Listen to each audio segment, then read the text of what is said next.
welcome to another episode of Asexualise, my Asexual Life. This is a place to be for education about asexuality, all things asexual. I share my own asexual life journey in order to help you in yours.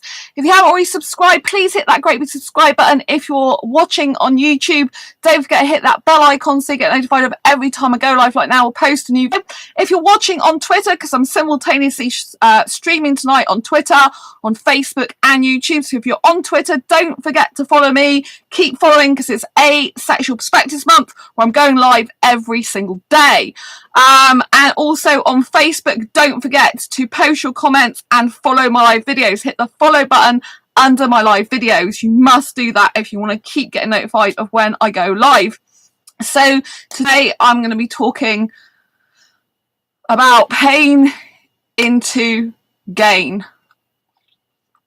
My very own personal asexual story. So have you ever in your life got to a point where you think you just can't do anymore? There's no hope. You're all alone. You just can't do something you really want to do in your life, right?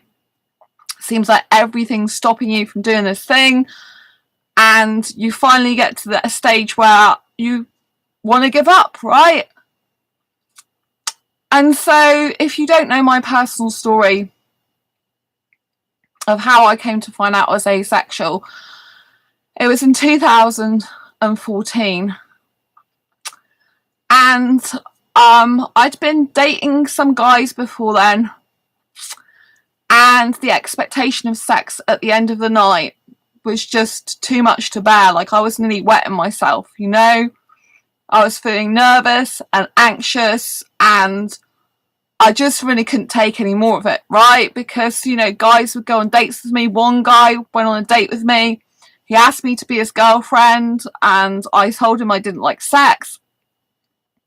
This is before I found out I was asexual. And he was like, oh, no problem. You can have, you know, you could be my girlfriend and I can have sex with all women. And I'm like, no. You know, I don't deserve that. Just because I don't want sex doesn't mean to say I don't deserve the same faithfulness as someone who does want sex in a relationship. And that's just really not on. And so prior to 2014, and even in 2014, I was dating guys, and, you know, I just love romance and kissing from an early age. When I was at school, I used to think of romance and kissing certain guys and holding their hand and being close and chatting and stuff like that, you know. That was kind of my thing. And when the girls at school were talking about sex and stuff, when the guys were talking about first base, second base, third base, I didn't even know what those were, right? I was like, you know, it's just, it's not my thing. I don't get this. I don't understand all the sexual connotations and stuff. And, you know, when you kind of like feel left out of conversations, you don't understand what's going on. It can be kind of disheartening, but at the same time, you're kind of glad that you don't know. Like, it sounds pretty gross. Like, why would you even be interested in that? And so that was, you know, really difficult for me in those times. And, you know, it got to the stage where in 2014, you know, I went to see a counsellor. Now, it was disappointing, really. And I'm going to share with you now what happened from my Asexual Perspectives book, okay? This is my very own personal story. If you haven't yet got a copy of Asexual Perspectives, go and get a copy on Amazon, Waterstones, Barnes and Nobles. Go and download it, because this is going to help you. If you feel like me, if you've ever felt like you're the only person on the world, planet and universe that doesn't want sex, think again, because in here there's so many relatable stories, my own and 46 others. You know, I thought I was alone for a very long time. I thought, that's it, you know. I thought I can't take it anymore. I can't date sexual guys anymore. But I always loved kissing, and I always loved romance, and, you know, I just couldn't take it anymore. I'm like, what am I supposed to do? Like, I want a relationship, but I don't like sex. I only love the kissing. And it became a real problem for me, so much so that I just thought I've got to give up on love, on finding true love. I've got to give up on dating. I just can't do it anymore because, like I said, I was nearly wetting myself and it was horrible. And it was just so anxiety inducing and I was nervous and it was horrible.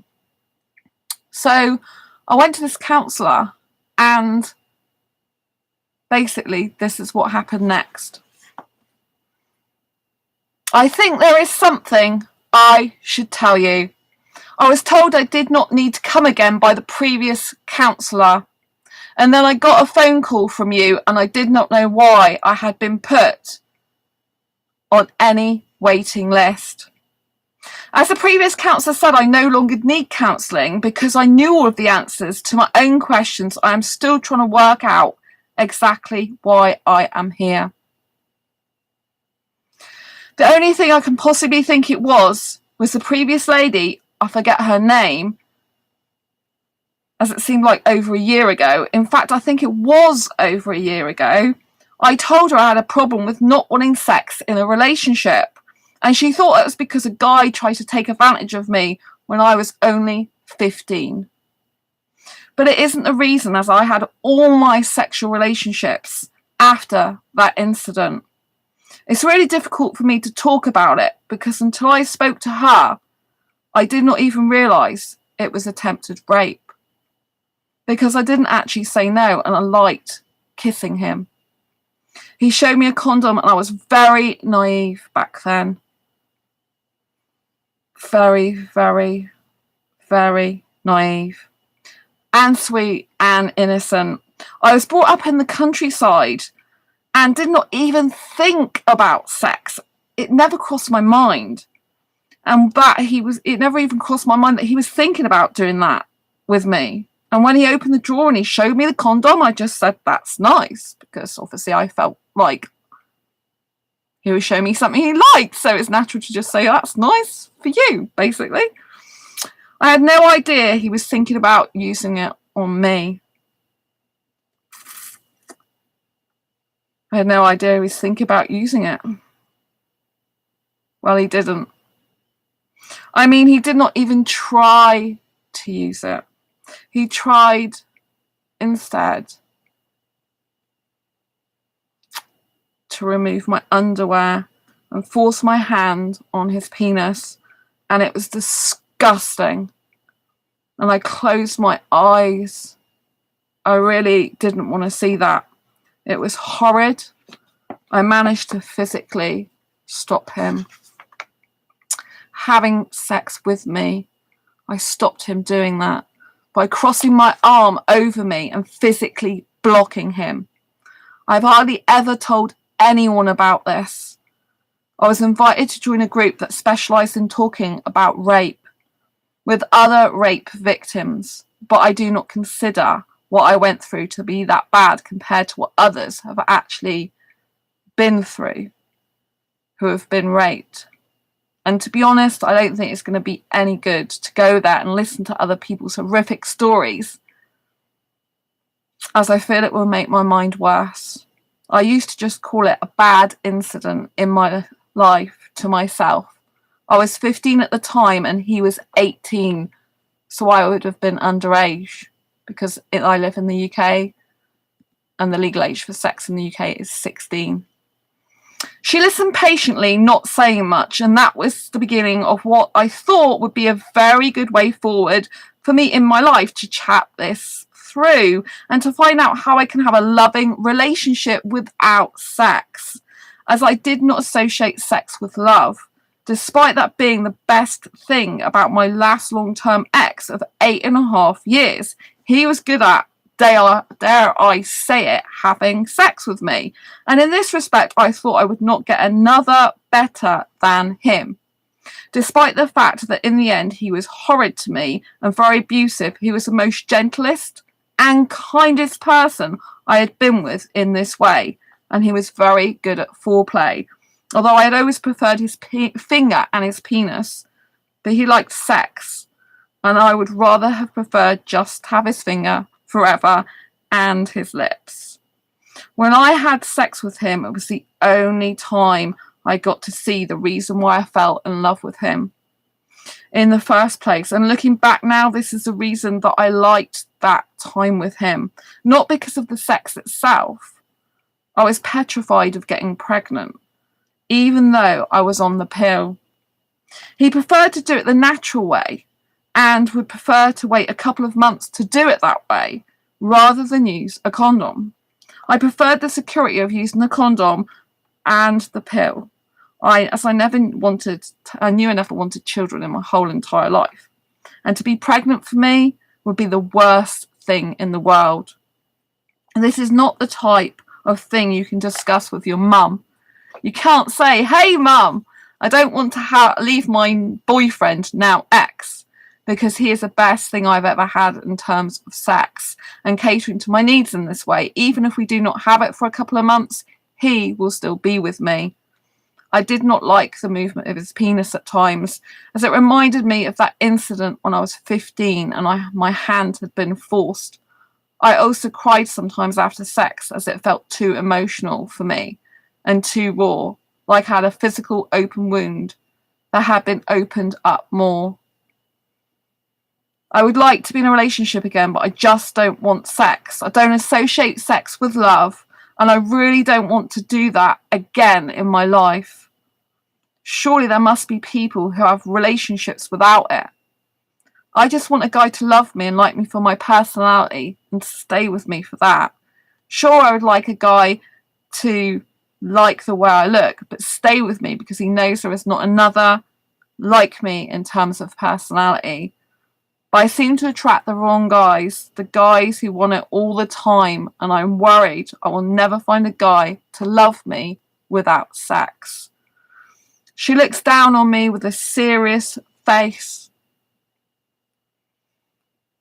and a concerned tone of voice. She said the words I never wanted to hear. I'm worried about you. Because if you want a good guy, you will need to have sex in order to keep him. I think to myself, this can't be right.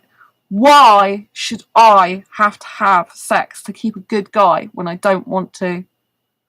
On arriving home, I Google, I love kissing, but not sex. And that is when I discover the term asexuality and Avon, asexuality.org. That is the biggest online community for asexuals, and I begin to research into it. Week 4 session was cancelled. Week 5 is here, and I'm a bit nervous considering how our last session went, but relieved to think I have found the answer to my problem. I think I might be asexual. I googled I love kissing but not sex because I really don't like sex but love kissing. And it came up with asexuality, and it sounds like me. Can you look it up for our next session? I think it will really help. She nods silently. But when week 6 came, she had not done so. The NHS computers won't let me look up such a site. How come? Because they won't let us access that type of material. So why didn't you look at it on your home computer? You could have done that. Her silence says everything. She seems to not bother, and she seems not bothered and disinterested, and our whole session goes badly because I feel she's not listening to me or interested in what I have to say. I feel bad about myself and start to get upset. I think it's best if we do not see each other again. I needed time to think. Although she's making me feel bad, I did not want to let go of counselling when I still needed help. To understand myself in light of my new discovery that I may be asexual. I needed time to think about it, to think about what's best for me. I don't want to say right now that I want to stop. I need time to think. Take my number again and call me after you have made a decision. Okay. I feel distraught, like I've been on an emotional roller coaster these past few weeks and I wasn't meant to be here in the first place. After leaving, I keep churning things over in my mind. I can't go back as she's not supportive and is not going to help me to understand my asexuality. She was adamant that I needed to have sex to keep a good guy, and that really upsets me She's not going to listen to what I have to say. In future sessions, she's not going to listen to what I have to say, and it's really no good for me. I'd left counselling once, and I could do so again. In fact, it wasn't just once, I left it before. Another time when I went to see a counsellor for anxiety after I'd freed myself from depression, and she started to make me feel depressed again. So I had to leave and get myself back into a happy and healthy state of mind. She clearly had never had anxiety in her life, because if she had, she would not have been saying those things she did. But I digress. The next day, March the 12th, 2014, I phoned her and I did it. I said, I won't be coming back. I want to cease counselling as it is not good for me, and I'm all right as I am. It was a distinct turning point in my life, and I have never looked back. I guess everything really does happen for a reason, but maybe not the reason we first thought. But let me ask you this. Have you ever struggled with something for so long to finally feel relief it is over, only to find out that a new problem has just begun? Well, that is what happened to me. Although nothing could seem worse than what had just happened, I now faced the uncertainty of what asexuality actually was. And how did I fit into that? But first of all, I had some people to tell. I phoned my mum and explained about asexuality and that I feel I may be asexual. And it must have just clicked with my parents, because during the next phone conversation, they seemed to have looked up the term, and my mum said, "It sounds like you." This was such a relief to hear. If only everyone could be like my mum, but they weren't. Soon after telling my mum, I told a friend who walked part of the same way home as me that I think I'm asexual. I explained what it meant. She laughed, "But you are always talking about guys. Come on." I agree. I talk about guys a lot, particularly about foreign guys, as I'm very aesthetically attracted to them. But I don't want to have sex with them because I'm not sexually attracted to them. She didn't believe me and kept persistently laughing and repeatedly telling me what she previously said. And then she added, "You just haven't met the right person yet." She went off to her home, then I headed for mine. After this experience, I was weary of telling others until I'd done some more research. But what followed was not the reaction I had hoped for. So, in the months that followed, I joined a dating site for asexuals called asexuality.com. That was not long after I had a bad experience of dating a sexual guy in July. I enjoyed kissing him. He was 21, foreign, asexually very attractive, and the best kisser I had in my life. But at the end of the night, he asked me to be his girlfriend, and I told him I don't like sex, and he said, "No problem, I can have sex with other guys, and you can be my girlfriend." And you have to get the book to read the rest of my story. And so, yes, asexual perspectives. So, yes, like I said, asexuals deserve just as much monogamy as a sexual person. Asexuality is a sexual orientation. That's a lack of sexual attraction. It's not an actual condition. It's not a choice. It's not something you just decide to be. It's something that you are. Usually you're born asexual, but you don't realise it. If you remember when I went back, I'll just see my comments on YouTube. Oh, Theola and Liam. Hello, Liam. Lots of love to you. I got my iPad covering up the YouTube comments at the moment because I'm simultaneously streaming. So hello, Theola and Liam. Yes. I should move my iPad to the other side, shouldn't I? So I can see your beautiful comments. I don't think I can do that, but yeah, I have to do it for next time. So, yes. So basically, just because you're asexual doesn't mean to say that you don't deserve the same monogamy as a sexual person does. Asexuality is a sexual orientation that's a lack of sexual attraction. It's a genuine sexual orientation. It's not a condition. There's nothing wrong with you. You don't need to get your hormones checked. It's something that is. And as you read and heard from my personal story, I have had sex in the past. I have had sexual abuse, but I had all my sexual relationships after that. So there's a lot of myths and stereotypes that this Asexual Perspectives book busts through. And that is, you know, about the fact that, you know, people are like, oh, you've had a bad sexual experience and that's why you're asexual. I'm not asexual because of that. I have had bad experiences in the past, but that was my past. I moved on and I could still have sex. Right? Nowadays, I don't have sex because I found out in 2014 I was asexual because I couldn't bring myself to have sex anymore.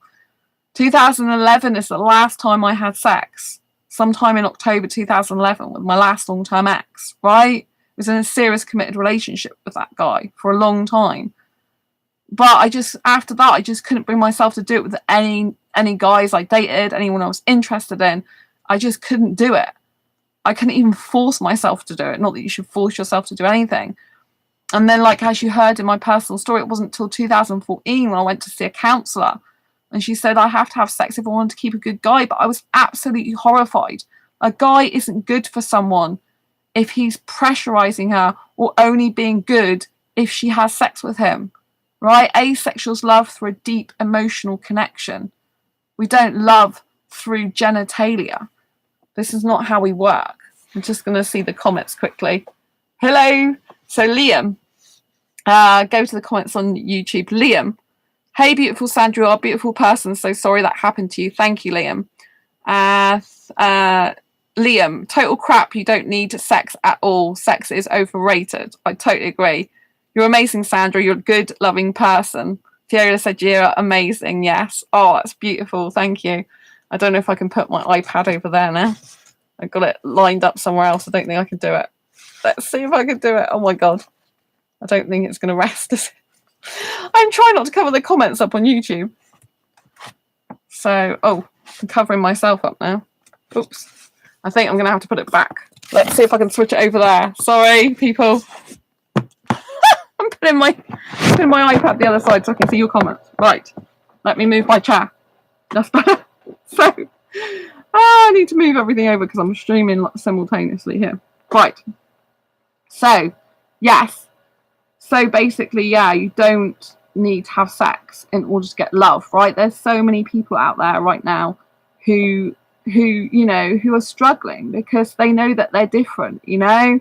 They know that, you know, it's just very, very hard if you're asexual and you've got all these people that are saying, you know, you have to have sex in order to love, to be happy, to be fulfilled, to have loving, caring, committed relationships, you know, but you really, really don't. You know, there are people out there that are asexual. We're 1% of the population.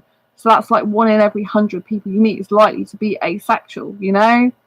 And it's very important that you understand that asexuality isn't a condition, it isn't a choice, it isn't abstaining. I'm not forcing myself to not have sex. I genuinely don't get those feelings.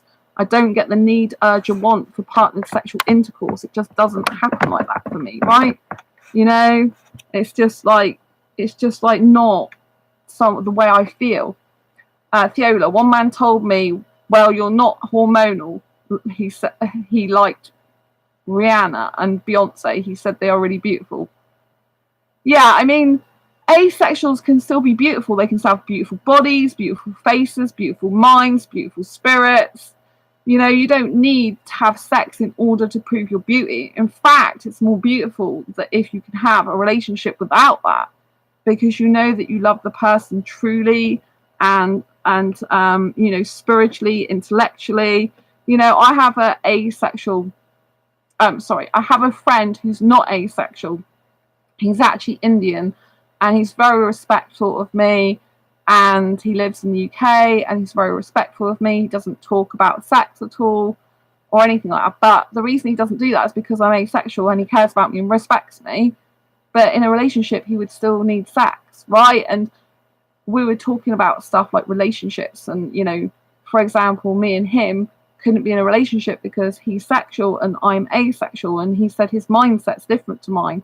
And that is really important to know that, right? That asexual's mindset is very different to a sexual person's mindset, right? So an asexual doesn't think like in terms of genitalia, right? I don't go around thinking about genitalia. To me, genitalia is a piece of flesh that I don't need in my life, right? It's just there. It's stuck there. It is doing a purpose, like helping you go to the toilet or whatever, you know? So Liam, everything about you is beautiful. Sandra, thank you so much.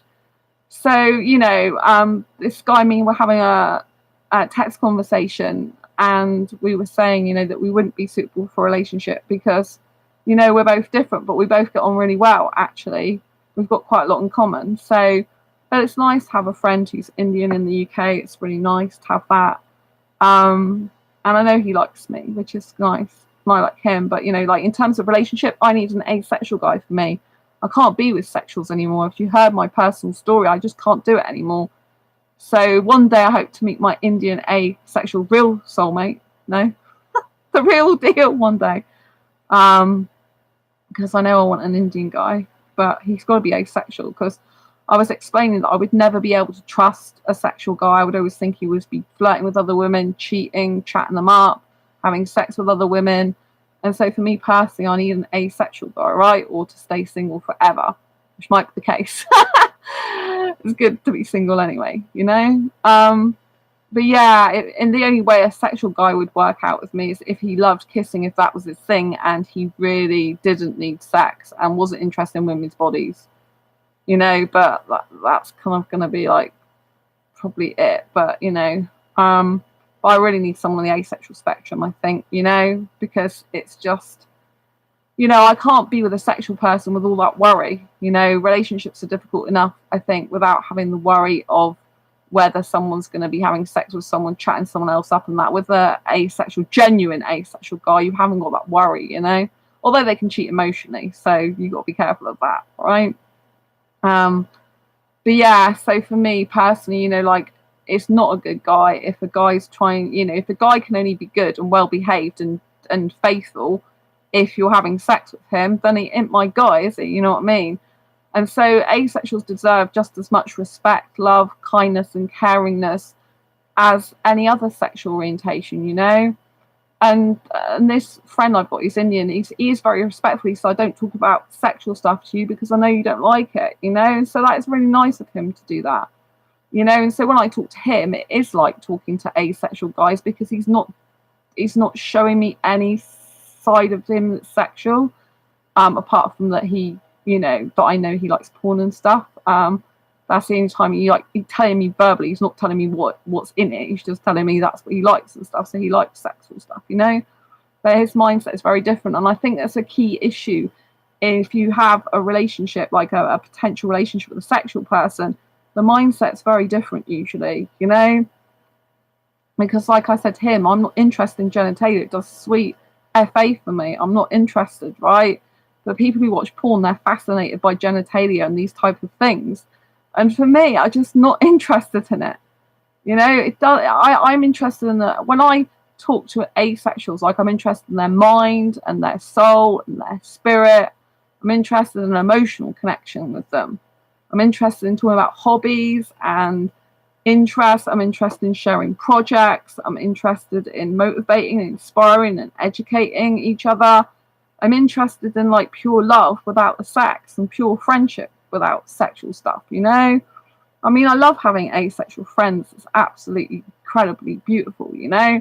Because when you have asexual friends, you haven't got like the sexual energy and stuff that's usually going on. But like I said, the Indian guy who's my friend in the UK, he isn't giving me any sexual energy whatsoever towards me, which is really nice. I don't obviously know if he likes me in that way, but I think he just likes me in a caring, more emotional type of way, which is nice, you know?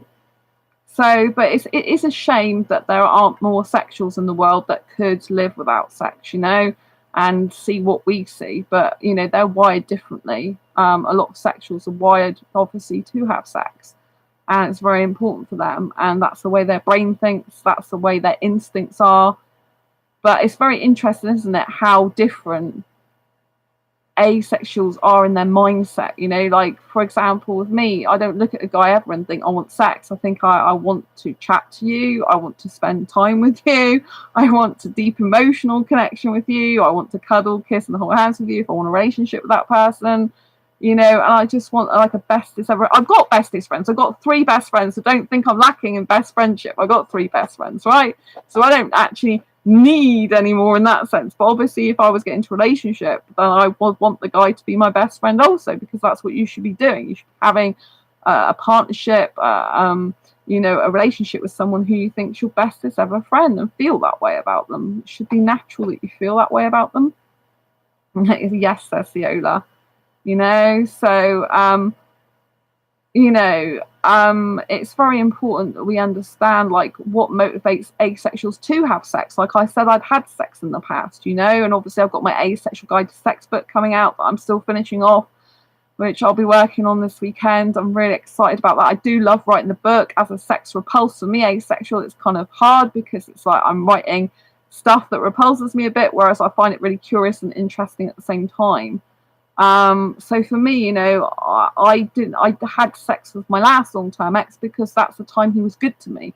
It was the time he was nice to me, right? And if you think about what the counsellor said, I'm going to have sex in order to keep a good guy. The only time that guy was good to me was in sex time.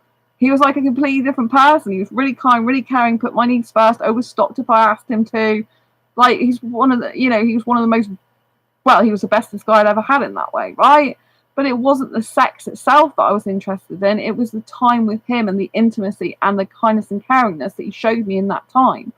And it's kind of sad in a way that the only time he would be kind and caring was in that way. But I'm so glad for it. I'm so glad I had a good sexual experience in the years prior to that relationship ending. So I haven't got a bad experience of sex. You know, maybe on the last time it was a bit cold, maybe, I think a little bit, because I knew something was going on that wasn't so good. I could feel it, you know.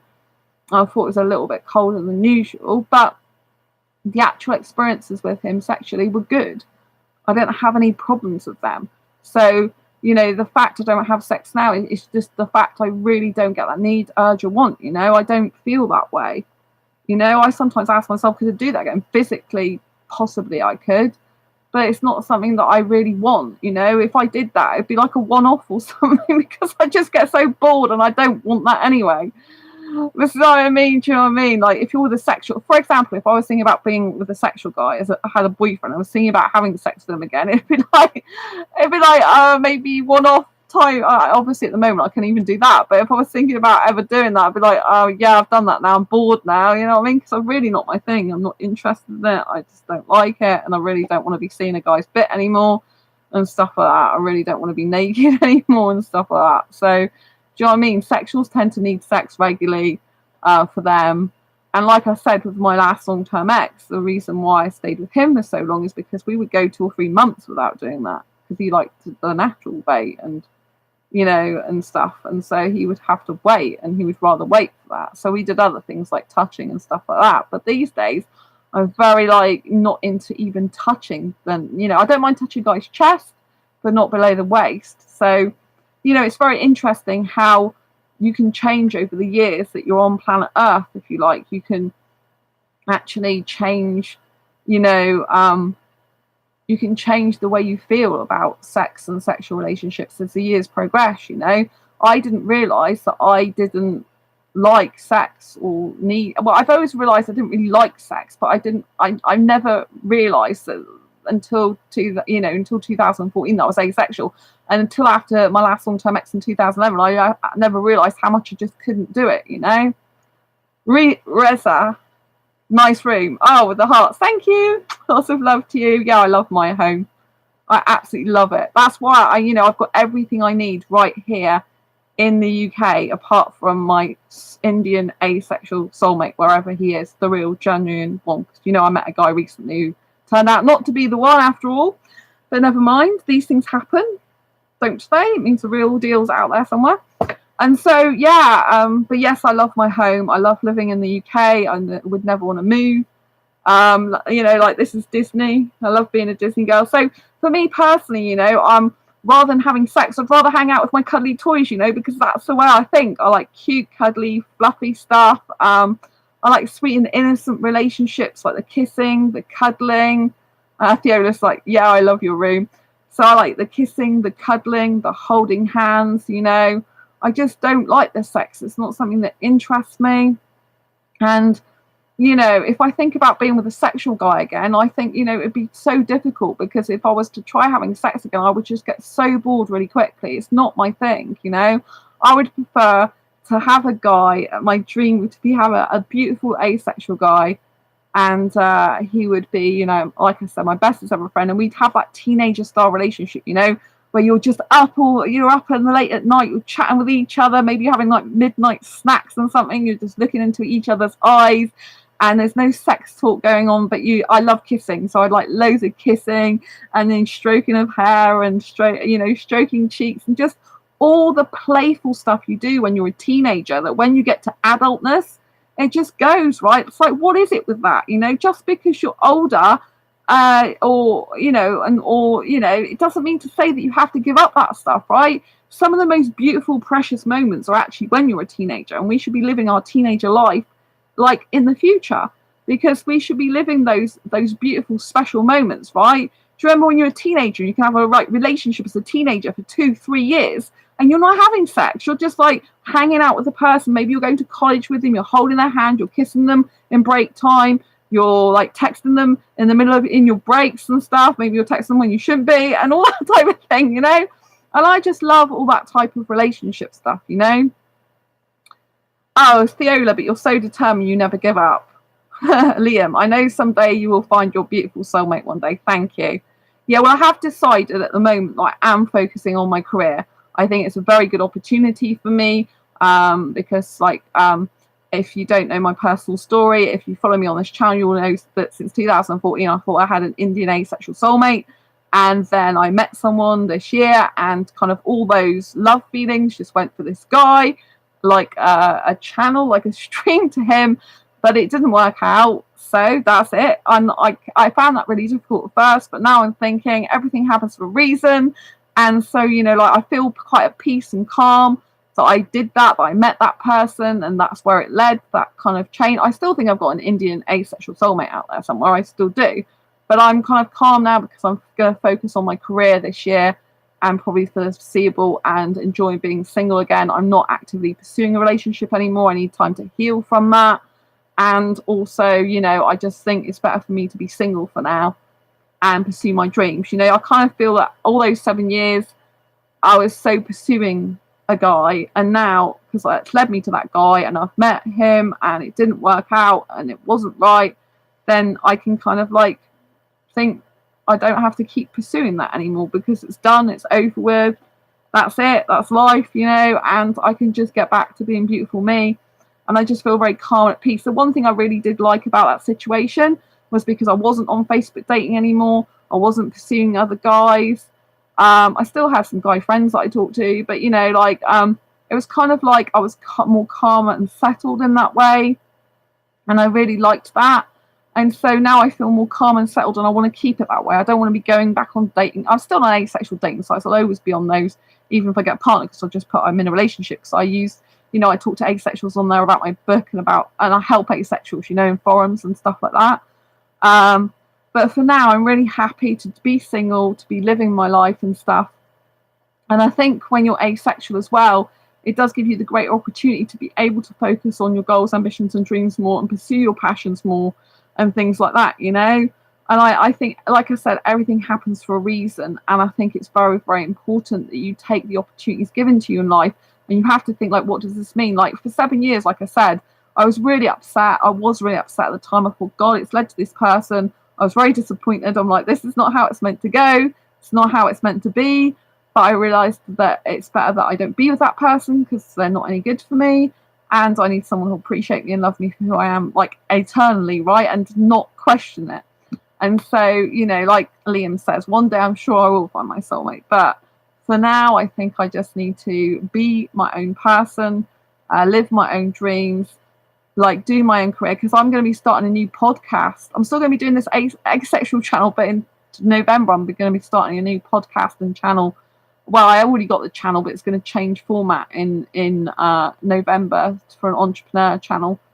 So I'm really looking forward to that. I'm really excited. But obviously now all my focus and energy is on the Asexual Guide to Sex book.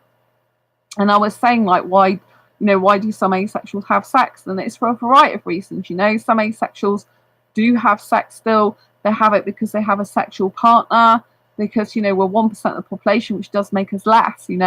I know, really, like I said, I can't be with a sexual guy because their mindset is so different, because I couldn't relax. I need the confidence and comfort and security of knowing that the guy's not going to go off with another woman. I've been cheated on a lot in the past, and I'm done with all that. It's a waste of life. I'd rather stay single, And so I think it's very important that, that some people, like in my Asexual Perspectives book, don't forget grab a copy if you haven't already, right, on Amazon, Asexual Perspectives, Barnes & Noble, or Waterstones. Barnes & Noble, Waterstones, or Amazon, right? In here, there's actually a person who is asexual with a bisexual, and it does work out really well. And I have known people, even on this channel, to come on and they're not asexual, and they're heterosexuals, and they're still with an asexual partner and don't have sex. So it is possible that could happen. I mean, the way in which a sexual person would be with an asexual is if the love they felt for that person was far stronger than they would ever feel for anyone else, and they'd stay with the asexual partner regardless of whether they have sex or not with them, because they want that specific person themselves rather than sex. So the sexual desire is not stronger than the person that they want to be with. So when the person they want to be with is more important to them, and their desire for that specific person is greater, and it's like, that's the person I want to be with, spend the rest of my life with, in the whole entire world, planet, universe, that's the one I want. And I don't care if they're asexual, because basically I'd rather be without the sex and be with that person than be with any other person in the world. That's the only way it would work. But they'd have to maintain and sustain that mindset throughout the life of being with the person. And some sexuals might change their mind, they might take their partner for granted. And that's the thing, if you ever get into a relationship, you've got to make sure that you don't take your partner for granted. I see so many people, they get into a relationship and it's like, I've got them now, I can do what I like, I can not speak to them, text them less, message them less. It's like, no. That's why I don't want to get married as well, because people who get married tend to become very complacent, in my personal opinion. And it's like, I've got them now, I can do what I like. It's like, no, really, anyone can leave the relationship at any time, and you should be treating them with respect and love. And you should be making it your full-time job to keep them as happy as possible, and to grow together in the relationship, not grow apart.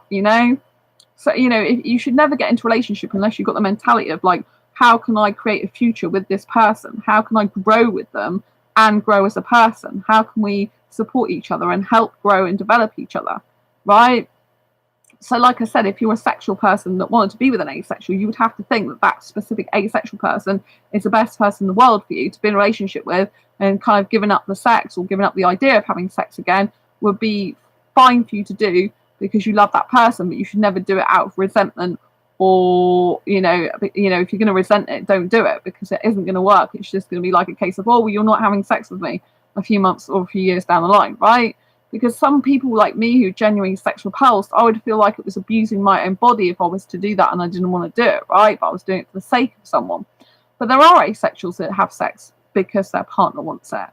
There are asexuals that kind of like push themselves to do that, like once a week for the sake of their partner, which I think, personally, I don't think that's a good idea, because it's kind of like you're pushing yourself to do something you don't really want to do for the sake of pleasing your partner, when it's like against what you really want, right? Whereas if it's an asexual person that's sex positive, or they don't mind having sex, then that's different, because they're not forcing themselves to have sex. They're like kind of like complacent about it. It's like, well, I'll have it or I won't have it. It doesn't matter to me. Reza, you're absolutely right. Agreed. We've got more opportunities for a more fascinating life that couldn't be examined by the eyes of the sexual world. They won't clearly understand asexuals. Thank you, Reza. Hope I've pronounced your name correctly. Yeah, that's why I really believe that I need an asexual guy. I've experienced what asexual love is without actually now being in a relationship. I'm sure I've experienced what asexual love is, had a taste of it, and I personally think it's the best in the world. Plus, my best asexual friend, they've got asexual love now with their asexual partner. And one of my other friends, they're married to their asexual wife. both asexuals. So I see true asexual love. I feel it from other people. I can feel other people's emotions. I can feel how much love there is between people. And it's just, you know, there are asexuals out there. But most people are going to have to, one of you is going to have to move for a relationship. I always say this, right? That people like the same thing. If you keep, there's a thing in the entrepreneur world. If you keep doing the same thing, you keep getting the same results over and over again, right? And so, you know, it's your life stagnates and you don't change or grow or develop as a person if you just keep the same. If you take no risks, if you don't do anything that, you know, that you get fearful of, if you just stay the same all the time, you just stagnate and you don't get anywhere in life. So most people who are going to have an asexual relationship with another asexual, the asexual is not likely to be on your doorstep. And so basically, you know, you're going to have to either move for a relationship or going to have someone move to you. I'm specifically a non-mover because I love my flat. Like you said, my room's great here, right? I love it. It's like living a teenager life, which I absolutely adore. I love having my own space. I don't need to live with a guy. I don't actually need a guy because I'm quite self-sufficient, right? But if I get a guy, I want to get the right guy for me. It's very important, you know?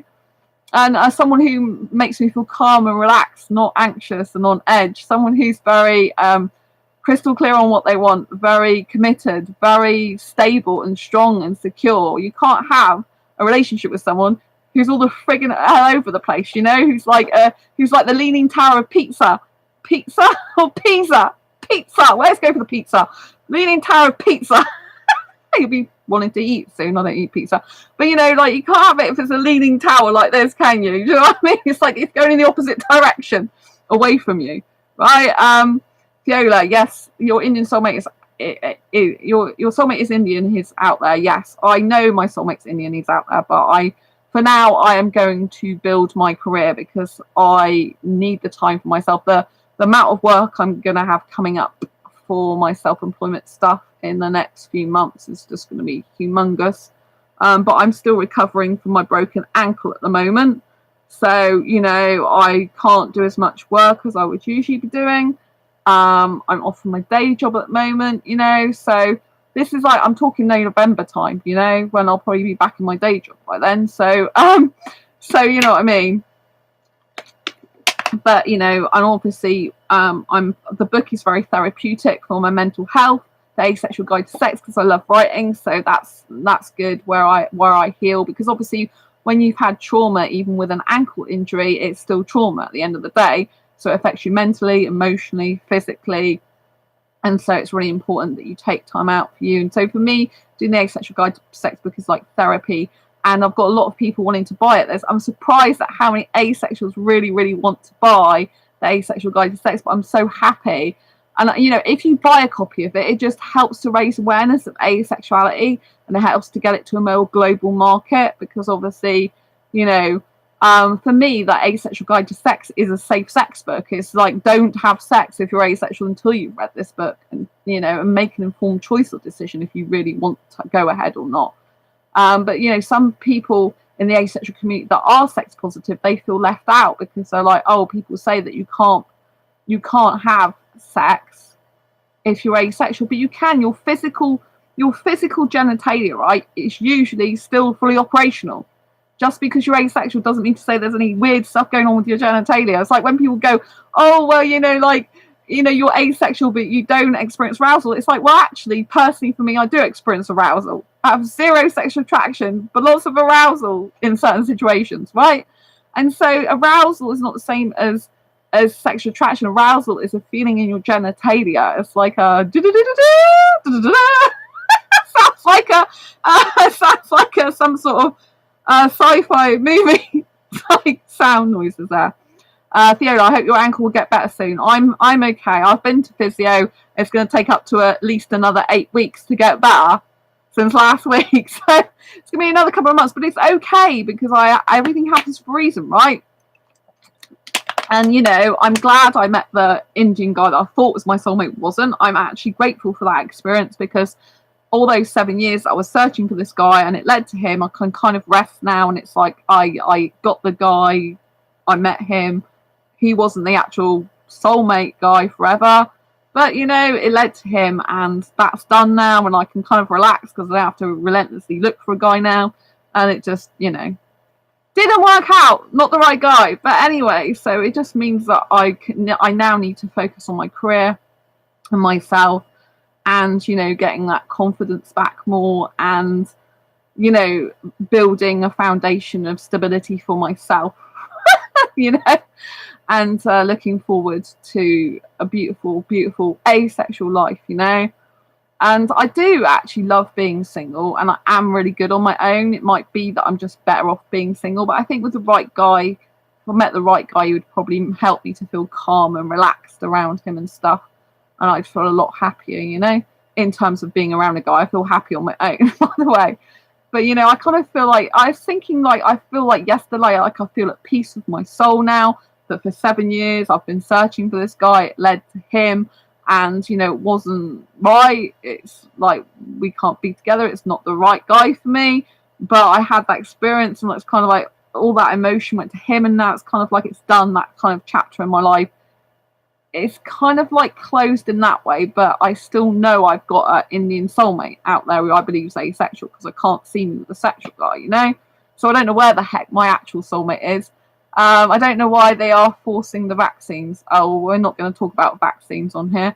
But I'm actually vaccine exempt, by the way, just in case you didn't know. I've got so many allergies to medicines and foods and all sorts of stuff. I can't actually have the vaccine. But I don't want to get into that because, you know, it upsets people.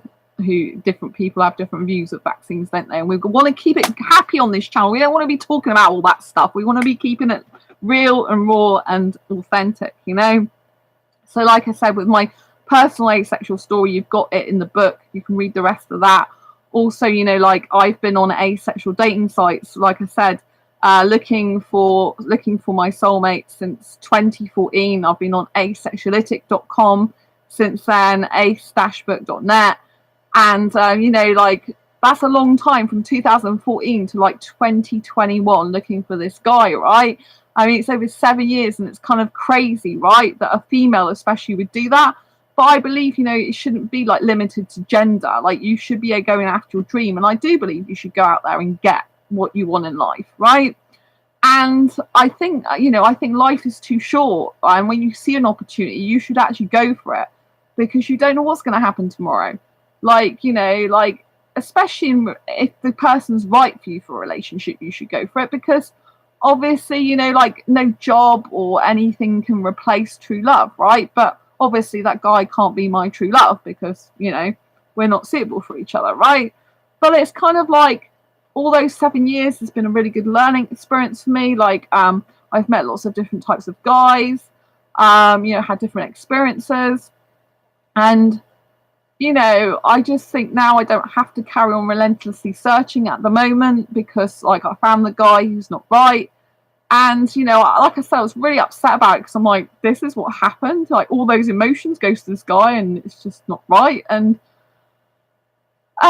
you know, I've kind of like come to peace with it for now, at least. And, you know, I've got an Indian guy friend in the UK now, so that's nice and important to me. And there'll always be Indian guys in my life anyway, because there's loads of entrepreneur guys that connect with me, and I'll always have Indian guys in my life. They won't ever go. And I do believe I've still got an Indian asexual soulmate out there somewhere, but I don't know where he is. I don't know when he's going to show up. Maybe at one of my business seminars. But in order to be at my business seminar and on stage, I need to sort my career out. So everything happens for a reason. Now I can halt the kind of like, just like halt looking for anyone, because I've got to have time to heal anyway. Because, like I've explained before, like, for me, feelings don't just go away just because I'm not with the guy or he wasn't right for me. But, you know, they've died. Well, they've died down to like manageable levels, I guess. You know, and so, you know, like, because I'm not seeing him or speaking to him, which is good for me. And it's kind of like, you know, I've got hope that I will find the right guy for me. And so, you know, it's all good. But I just think now's the time, Sandra, to stay off dating sites. Because when you get on dating sites, it becomes very, very addictive. You kind of like, you know, I like talking to a lot of guys, especially because I'm a hyper romantic, it kind of brings that out of me. Whereas rather now, like with the experience with this guy, it meant that I could it meant that I could like just like chill out thinking about one person. Now obviously I can't be with him. It just means I can chill out and practice, chill out and be by myself a lot. Hannah, hi, it's been a long time since I've dropped in, and it's a relief to know you're still streaming. I'm still living with my aero ace friend and struggling to deepen our connection lately. Oh, bless you. Oh, Hannah, yeah. Well, if you didn't know the story of this channel, YouTube decided to delete the whole channel on March the 11th. And it was only thanks to my Twitter followers that I actually was able to get this channel back. They campaigned with me throughout the 12th to get this channel back, because they literally 5.5 years of content was completely deleted. And so after they campaigned to get this back, it was reinstated. But they deleted 2 of my other channels as well, and one of them I got back, then it went off again, then I got back because of the Twitter followers again. But the third channel, which is just my Sandra Bellamy channel, which only had about 10 videos on, most of which were asexual videos, they removed that and they would not give it me back. And I only got that back on June the 22nd, so last month. So I've been off live streaming for 3 months because I haven't got 1,000 subs yet, so I can't go live streaming by a mobile device. They cut me off from my desktop, they cut me off from my iPad. I only have my beautiful Samsung mobile phone to actually record and upload videos from.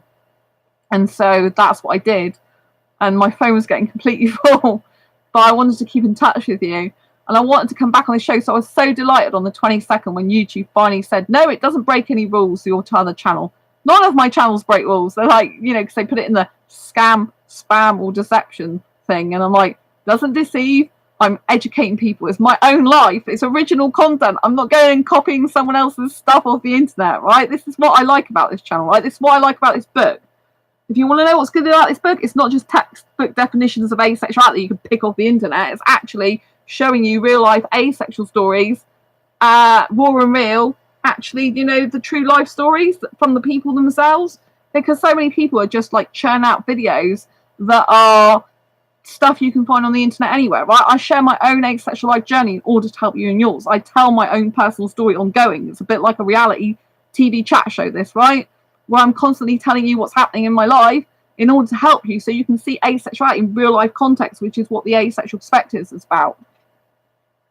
Whoa, what a horrifying scare. Yes, Hannah, it was really scary. I mean, literally, they cut me off my desktop, first of all, and then my iPad they cut off. It was only because they didn't find out how to hack into my phone system. They tried, as far as I know, they tried, but they didn't do it. They didn't succeed.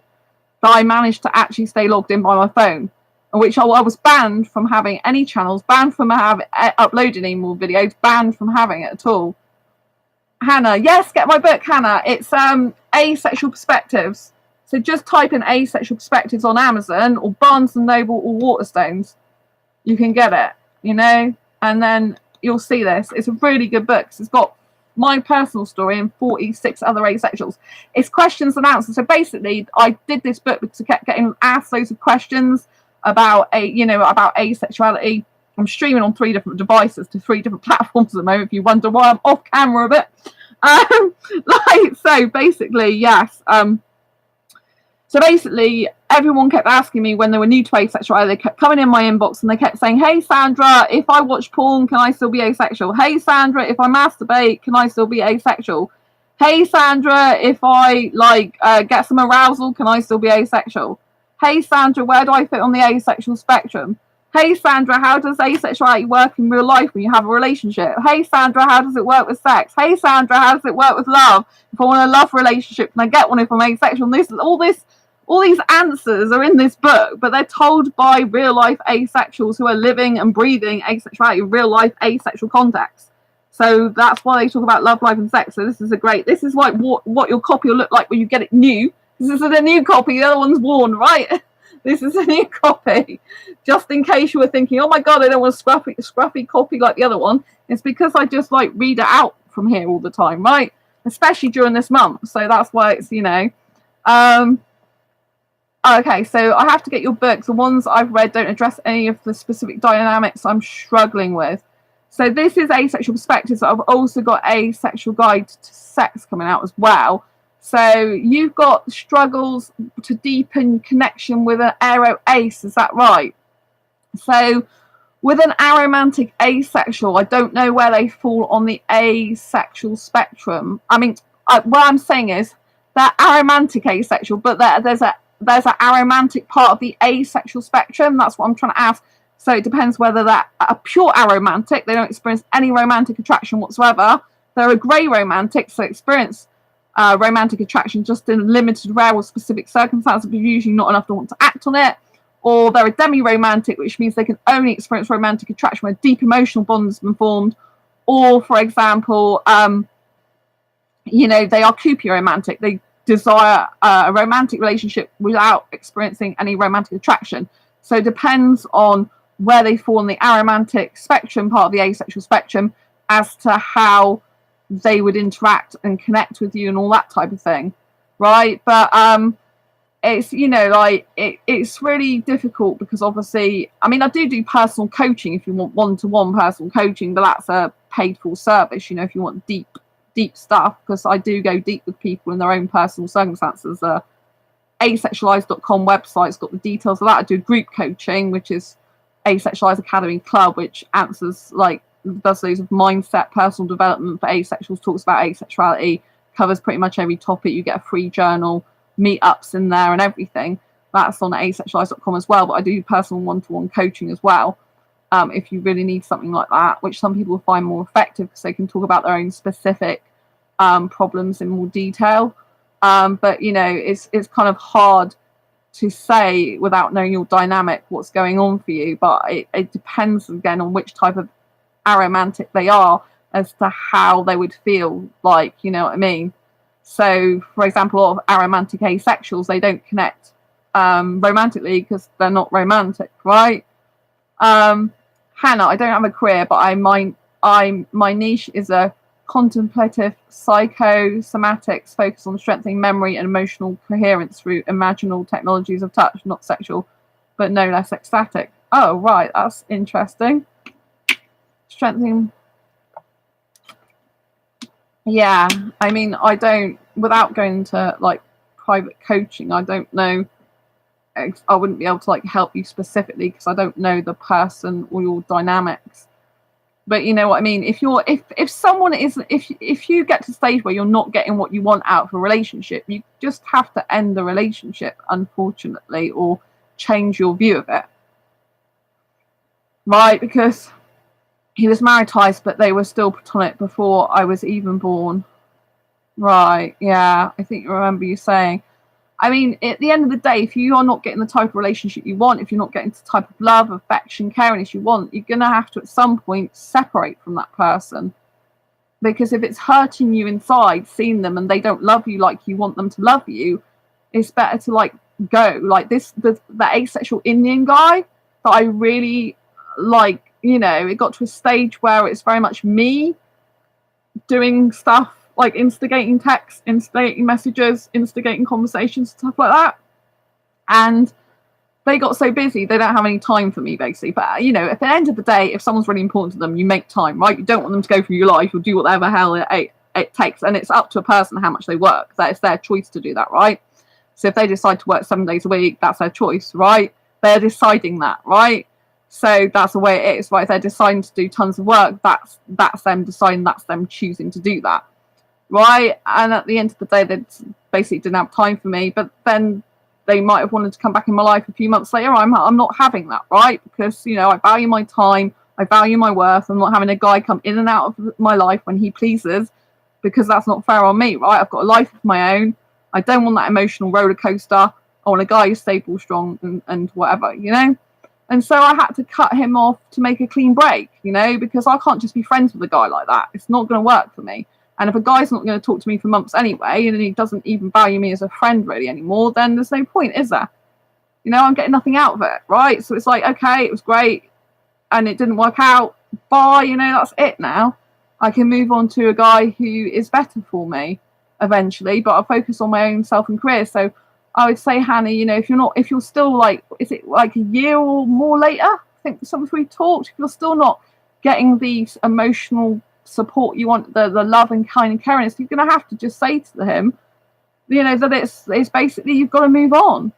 You know, if they're living with you, they're going to have to move out. And at the end of the day, that might might make them think, oh God, I'm going to lose this person. I don't want to lose them, so I'm going to stay with them. Or it might just be that they just aren't capable of giving you what they want. In which case, they will leave your life and a person better for you will come along, or you'll be single and stronger because of it. Do you know what I mean? Like the guy I thought was my soulmate, I gave a second chance to. That, I mean, I don't usually do that. Like, and you know, it didn't work out. I'm glad in a way I gave a second chance, because now I'm not so upset about us parting, because it's kind of like it's done, isn't it? There's only so much you can do. I can't do anymore, right? But walk away for my own good, right? So completely walk away, right? So you know, because I can't stay in a situation that's not healthy for me and good. Hannah, he's not really interested in emotional or physical perspectives because they are so painful indeed, but I found the root of my healing ability to be independent there. Yeah, I mean, it's up to you what you want, Hannah. Just don't forget there are other people out there besides this person in your life, right? There's other people in the world. Like, there are thousands of asexuals, right? Like, I specifically want an asexual Indian guy. That is very difficult to find, right? That doesn't want marriage. That's okay not getting married, right? That doesn't need sex, doesn't want marriage, doesn't want kids, right? That's kind of hard to find. It's kind of rare, right? It's rare for me to find that, and it's rare for him to find someone like me, because we're all individual personalities, right? I've got my own beautiful personality. There's not another one like me. But at the end of the day, if that person's not making you happy, because obviously, you know, you're still having the same problems, then, you know, come to a stage where you've either got to put up with the way he is or move. Go, you know, life is too short, right? There'll be someone out there that can give you a lot more better love, caring, support, and the type of relationship you want. We don't have to limit ourselves just because we're asexual to one set person, right? You know, the world is beautiful, right? And at the end of the day, I personally would rather stay single forever than be with the wrong guy or someone who's making me unhappy, because I deserve better than that, right? I'm worth more than that. My time's more precious than that, you know? And so, you know, at the end of the day, you said, like, because they're so painful, like, that's the problem. Like, Hannah, you have actually hit the nail on the head, that some people are so stuck in their past, their painful past, that they can't move past it, right? Someone like him needs to actually get some therapy to work on his past, so he's not emotionally blocking stuff out, right? If a guy is not prepared to do the work it takes to go to therapy, to go and sort his shit out, excuse my language, and then come back a better person for it, he's not prepared to develop and grow himself, he's not going to be good for you in a relationship. Because every relationship needs people in the relationship to grow and develop themselves and to grow together and as a separate unit. If some people have got such past painful experiences that they're blocking people out in their future, they're shutting down emotionally, they're pushing the real love of their life away. If they are going through that, they need to sort it out. They need to say, hey, I've got a problem, right? I have got a freaking problem. I need to sort my shit out. I've got all these problems from the past. All these past relationships, they're just holding me back. It's all this baggage and garbage, right? I need to wake up and deal with it and face the reality of it, right? If a person can't do that, then they need to move on from you. Hannah, I'm probably living a contradictory life right now, though, because I'm not committing to my truth, because I wish it to work for him too much. I don't want to judge my self-worth on that by accident. Yeah, I know, it's difficult. It's difficult. Yeah, we'd have a better friendship if we weren't living together. The thing is, though, Hannah, is sometimes you can't just be friends with someone you've got strong feelings for. You just can't, and you have to, like I said on this channel, if you sometimes you have to let someone go to make space for a better person to come into your life. I cannot open my heart fully to another guy, another asexual Indian guy, or whoever it is. I can't open my heart fully to another guy if I've still got my old love in it. Because even if I'm friends with him, I'll still have feelings for him. I'll still have what if over and over again, right? So I have to cut that. It's learning the art of detachment and just cutting off from that and saying, hey, I deserve something better, right? Because whatever you're with this person, you can't have anyone else come into your life and be in a relationship with you, because you're with him. And there's thousands of people in the world, right? Thousands of people. And so we need to move on, right? It's hard, but we need to do it for our own good and for our own sake. You know, like I'm a lot more relaxed now. I'm a lot more calmer than with this Indian guy that I really liked, because I love myself implicitly. I'm getting on with my life. I'm pursuing my goals, passions and dreams. I got good friends online that chat to me all the time anyway. Like, I'm not short of friends. And because like all those emotions went into this guy, you know, I could be sat here going now, like, what a waste of life for 7 years. But I'm not, because I enjoyed the journey. I enjoyed the process. I learned a lot in the meantime. I do still know I have an Indian asexual soulmate out there. I believe he's asexual. He's definitely Indian, but he's got to be asexual because I can't be with a sexual guy, right?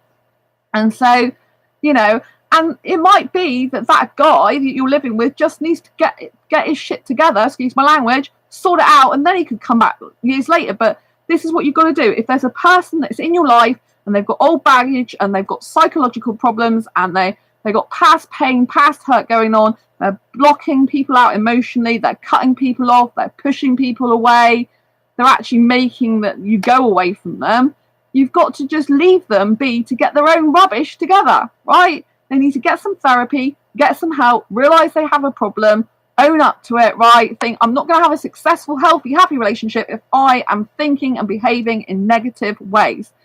If you've got a person who's negative towards a relationship, they're not going to have a relationship with you, are they? It's not going to be successful if their mindset is, oh, this relationship will never work, I'm going to emotionally experience pain, I'm going to be upset. Like, don't get me wrong, I have relationship anxiety. But usually my anxieties come true, but there'll be one guy one day who will be opposite. It'll be a secure person for me, so I won't have to worry. He'll be reassuring, very secure, very stable in his own mind and self, and then I'll be more secure in a relationship with him, or I'll stay single, right? It's better for me to be single than with a guy that's up and down, cutting me off, shutting me out, and all that type of thing, right? It's better for you to have that, right? You don't want someone who hasn't dealt with their past psychological problems, right? You need to, you know, they need to be clear in their mind what they want. Most people who get into relationship or think about relationship, they're not crystal clear on what they want. They haven't thought about what type of relationship do I want, what type of person do I want it with, and how would it play out. And the guy that you're with, he clearly has got issues from his past that, you know, that he hasn't dealt with, and he doesn't want to deal with them because he's comfortable with you, right? You're giving him exactly what he wants. You're giving him a living together relationship. He doesn't have to commit to you in the way he's had to commit to people in the past. You can't hurt him really because he knows that you don't ever want to leave him. And so he's got it comfortable. So once a guy's comfortable, they don't have to work to change their life. They just think, why bother? I'll just stay in this comfort zone, which isn't healthy for you. And it's not doing him any good because he's not going to change. But some people just don't change. So you either love them for who they are, but if they're not making you happy, there's no point. You need to, you know, say bye, unfortunately, to these types of people. Because eventually you'll just end up going for years and years and it causing you lots of pain. And I don't want to see you get hurt, you know? But we get what we tolerate in life. So if we carry on tolerating this type of thing, that's fine. I mean, I gave that guy a second chance, which I don't usually ever do, because once the trust is broken, that's usually it for me. Right? Once the guy thinks about leaving, that's usually it for me. But I gave him a second chance and it's happened again. It's like, I don't think I could ever trust him again if he came back. He would have to really change the way he is. And most people don't change, unfortunately. They just don't, because they don't think they've got a problem. They can't see that there's issues going on that they need to sort out and address. And so, you know, if a person doesn't see the problems they got, they won't change, will they?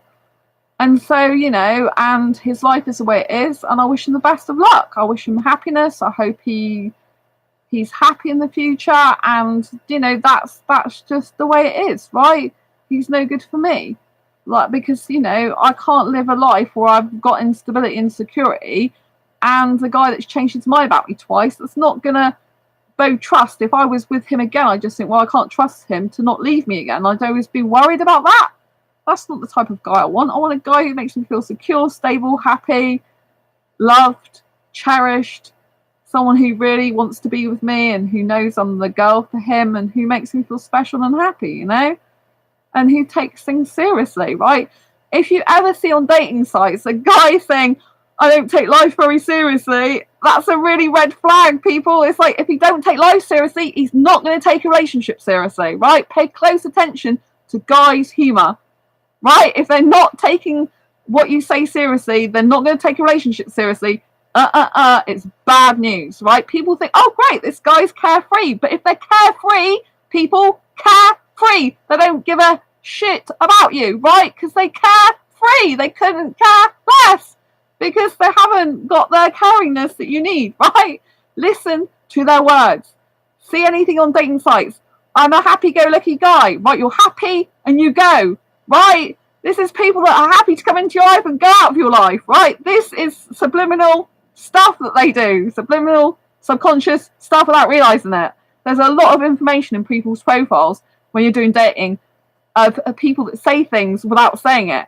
So I wouldn't be with someone who said I'm happy-go-lucky, because it means they're happy to come into your life and go lucky out of it. Like, go out of it again, right? I don't take life too seriously. Okay, you're not going to take a relationship with me too seriously either. Bye-bye. You know, it's like these type of things. I don't know what type of person I'm looking for. Anyone really will do. It's like, out the door, right? If you don't know what type of person you're looking for, you haven't got your life plan together, you're just meandering along in life, basically probably watching TV and not doing much with life. Out you go, right? Out the door. If a person's pursuing their goals, ambitions and dreams, then that's more of the type of person you want. But you might find a person's like so busy. So the Indian asexual guy that I was interested in, his life is so busy and he's chosen to do more and more work that there is no space for me in it. Which is fine. He's chosen that life. I wish him well. You know, good for him. But, you know, to me, a relationship is very important. And if I do find the right guy, I'm going to make space for him and time for him, right? Because I'm going to make him a priority, because that's just going to be the way it is. He's going to fit him somewhere into my life. Hannah, yeah, that kind of hit the nail on the head. I feel endangered because of that inability to take anything seriously. Yes. I mean, you know, people who don't take things seriously, you know, like if a guy's making a lot of jokes, people think, oh, that's a great guy to be with. He's light-hearted, very laid back, I'll get on really well with him. They do not think about what the actual message is. You know? Think, people. Think before you get into it. Look at what's written down there. Right? How is the guy filling out his profile if he's on a dating site? If he's not on a dating site, if he's talking to you, is he making jokes at your expense? He should not be making jokes at your expense. Should not be putting you down. If he's always a joker, how can he take a relationship with you seriously? How can he give you stability and a future that you crave? He can't, right? I'm not looking for a guy who's a joker, because they're a joke, right? I'm looking for a guy who's serious, committed, mature. Like the 24-year-old Indian guy friend that I've got, he is really, really mature for his age, right? He can't be in a relationship with me because he's not asexual, right? And sex and porn is important to him, right? You know, like I was saying earlier, there are possibilities that some sexuals could be in relationships with asexuals. The only way that is if they are more interested in the person, specific person, and that's more important to them than anything else. But, you know, sexuals are sexuals, aren't they? They have their own needs, wants, desires, so fair play to them.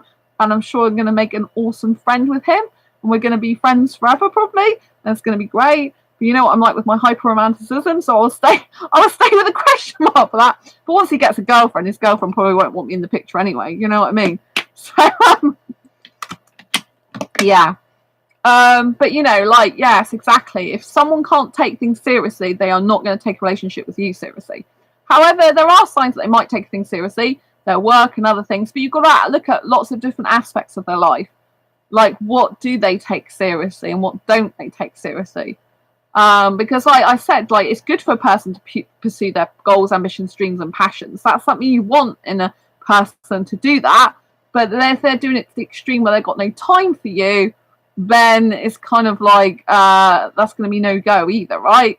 I mean, I will tell you something, that I've got a friend. Well, I used to have a friend when I was a kid. I used to have this friend, and her mum and dad were married, and they split up. And the reason they split up was because the dad, the husband, he took a job at a school, and he was working so many hours that his wife wasn't happy with him. And the wife is independent, right? She's strong-willed, independent, and she's like, I don't want this, right? You're working all these hours, I'm not seeing you. This is not the life I signed up for with you.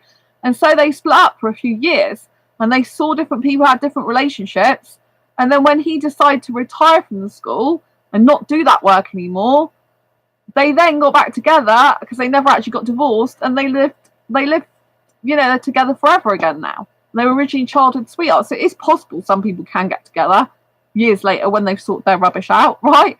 But but yeah, he put the school before her, she felt, and she wasn't happy with that, and she didn't take it. So, but so things can have strange turns of events. Things can turn around, but if a person puts their work totally before that person, then that's what happens, isn't it? Because people, if they value their worth and time, they value their own worth and time, not just that the other person's. Then it's like, well, you've got to make time for that person, really. Otherwise, what's the point?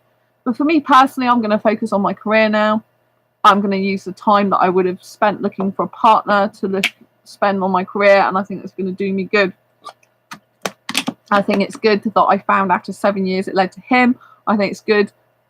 I wasn't thinking it's good at the time. I think it's good that I'm single, I'm staying single. I think it's good that I had the time out from dating so that I can now just be happier being on my own and being calm and not having drama in my life and not having all the dating stuff. This is how I feel right now. I'm not saying I'm going to change, but it's much better for me to be off that kind of addictive looking for a guy type of thing, because it's kind of like, well, I've done it now. I achieved my goal. I met the guy. It's not right for me. But I did meet what I thought was my Indian asexual soulmate. Like I said, I still think the other guy's out there, the real guy. But it's kind of done now. So it's like I can move on. I can sort my career out now. I can do other things. I can live for me more. I can enjoy my single life more, and just kind of be more calmer, more peaceful in that way. Kind of like being there, done there. Got the t-shirt now. That's a short-lived t-shirt, but hey ho. I kind of like feeling good and positive about it right now. I'm not saying it's not going to change, because emotions can go up and down, but I'm just feeling really good about it. I'm like, yes, he set me free to be with other guys if I want to be, and set me free from a situation that's really not good for me anyway. Someone's got no time for me, so how good is it really? And I can't just be friends with someone like that anyway. So I'm just happy that I'm free to be healthy me and to be calm, But, if you follow my asexual journey on this channel, I've had so much that I've gone through to find this asexual guy.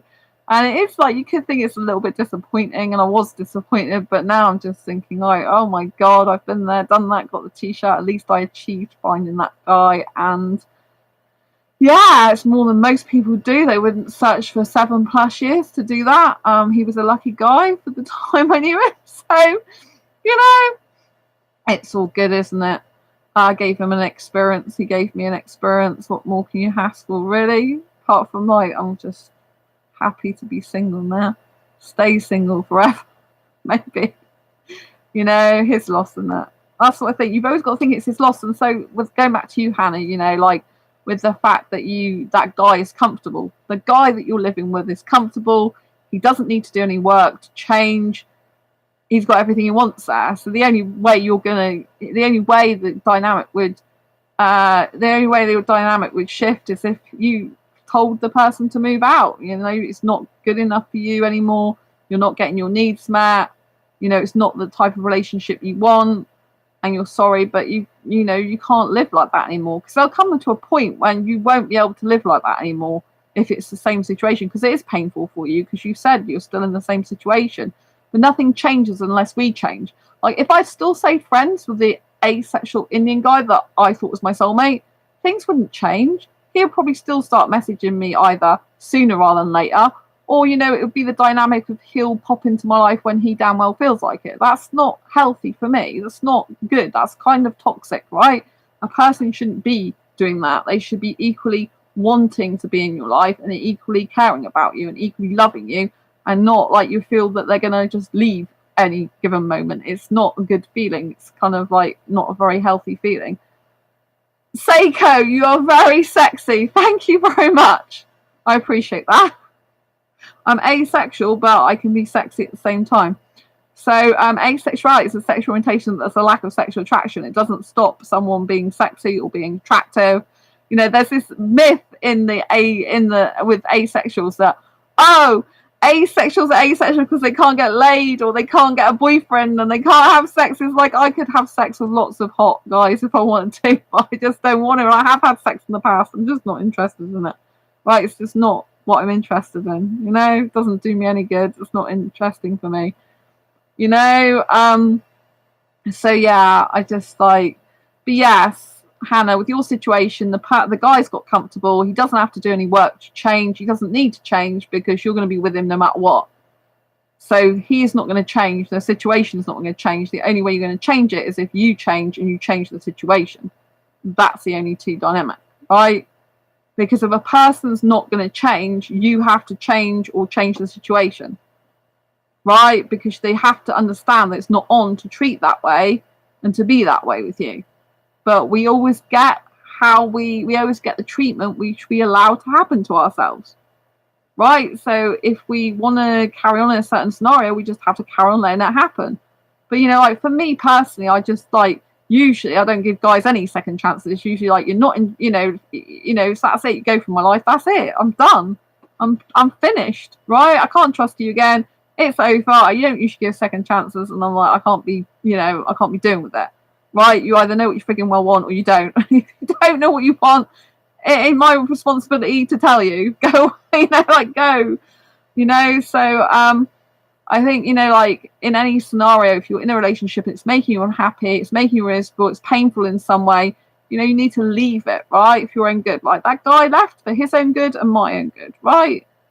It's the way it is. It's no good for me. It's no good for him in the end. It's just like the way it is, right? Win some, you lose some. Or you gain some insight and some interesting experience, don't you? You know what I mean?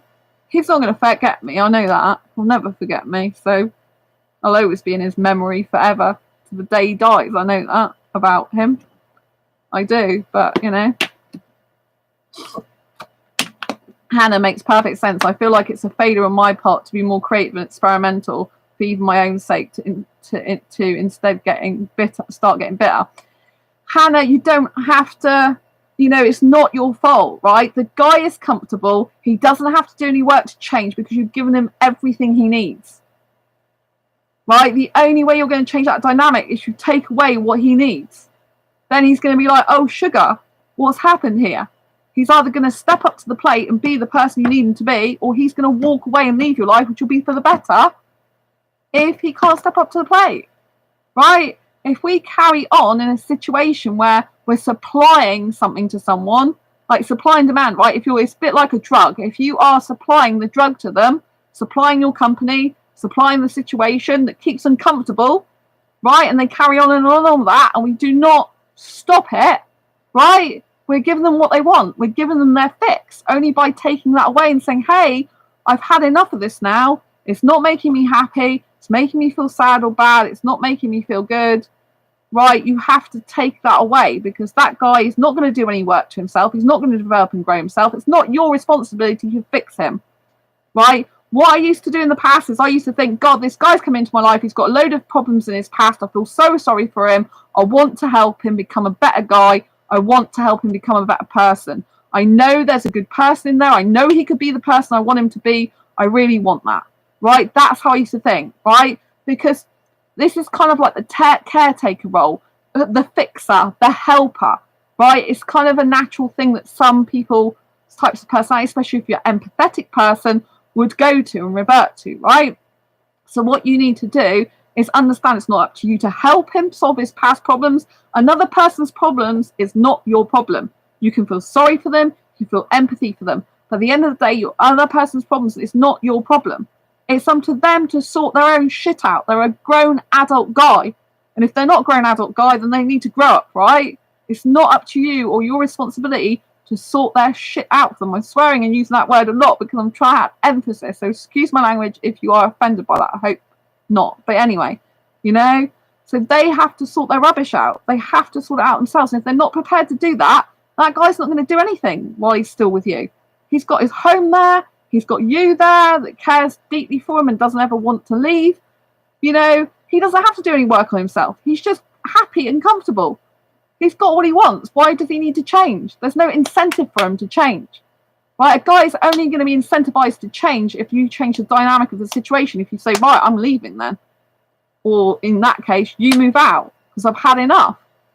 And he's either going to change or not. But, you know, he could temporarily change and say, oh, I'm changing. Person doesn't usually change that quickly. If he's got deep emotional issues from the past, he needs to go to therapy and sort the damn things out. If he wants to develop and grow himself and have a healthy, loving, happy relationship. Because a guy who shuts down emotionally, who cuts the woman off from his life, who pushes her away, that is not a healthy relationship. It's kind of like a bit toxic, right? It's not healthy. It's all kind of like based on the fact of like past traumas, right? It doesn't mean to say we haven't got trauma and we haven't got baggage, but if it's affecting every future relationship and we're blocking our emotions out and cutting people off, that's not healthy, is it? It's mind rubbish that needs to be sorted. Hannah, I live off his breadcrumbs, so that's no good. He and I have both lingered with the rescuer archetype, but it's oft offensive to him to hear that. It's his turn to receive a tune update. Tune up, yeah. Yeah, so exactly. So if we talk about archetypes, there's different archetypes that run in the back of our minds, right? Run our programs. And like you said, you're like a rescuer archetype, basically. Like, you know, and you can't live off his breadcrumbs. That's what he's giving you, right? You need to tell him straight. You need to say, this is not working out for me anymore. It's causing me too much upset and pain. I want you to move out, right? I want you to move out. And because he's so fixed in his ways there, he probably won't change. Or he might change temporarily and say, I'm changing, right? A guy or someone needs to probably spend 1 or 2 years sorting out their rubbish, or even longer, and actively changing because they want to change.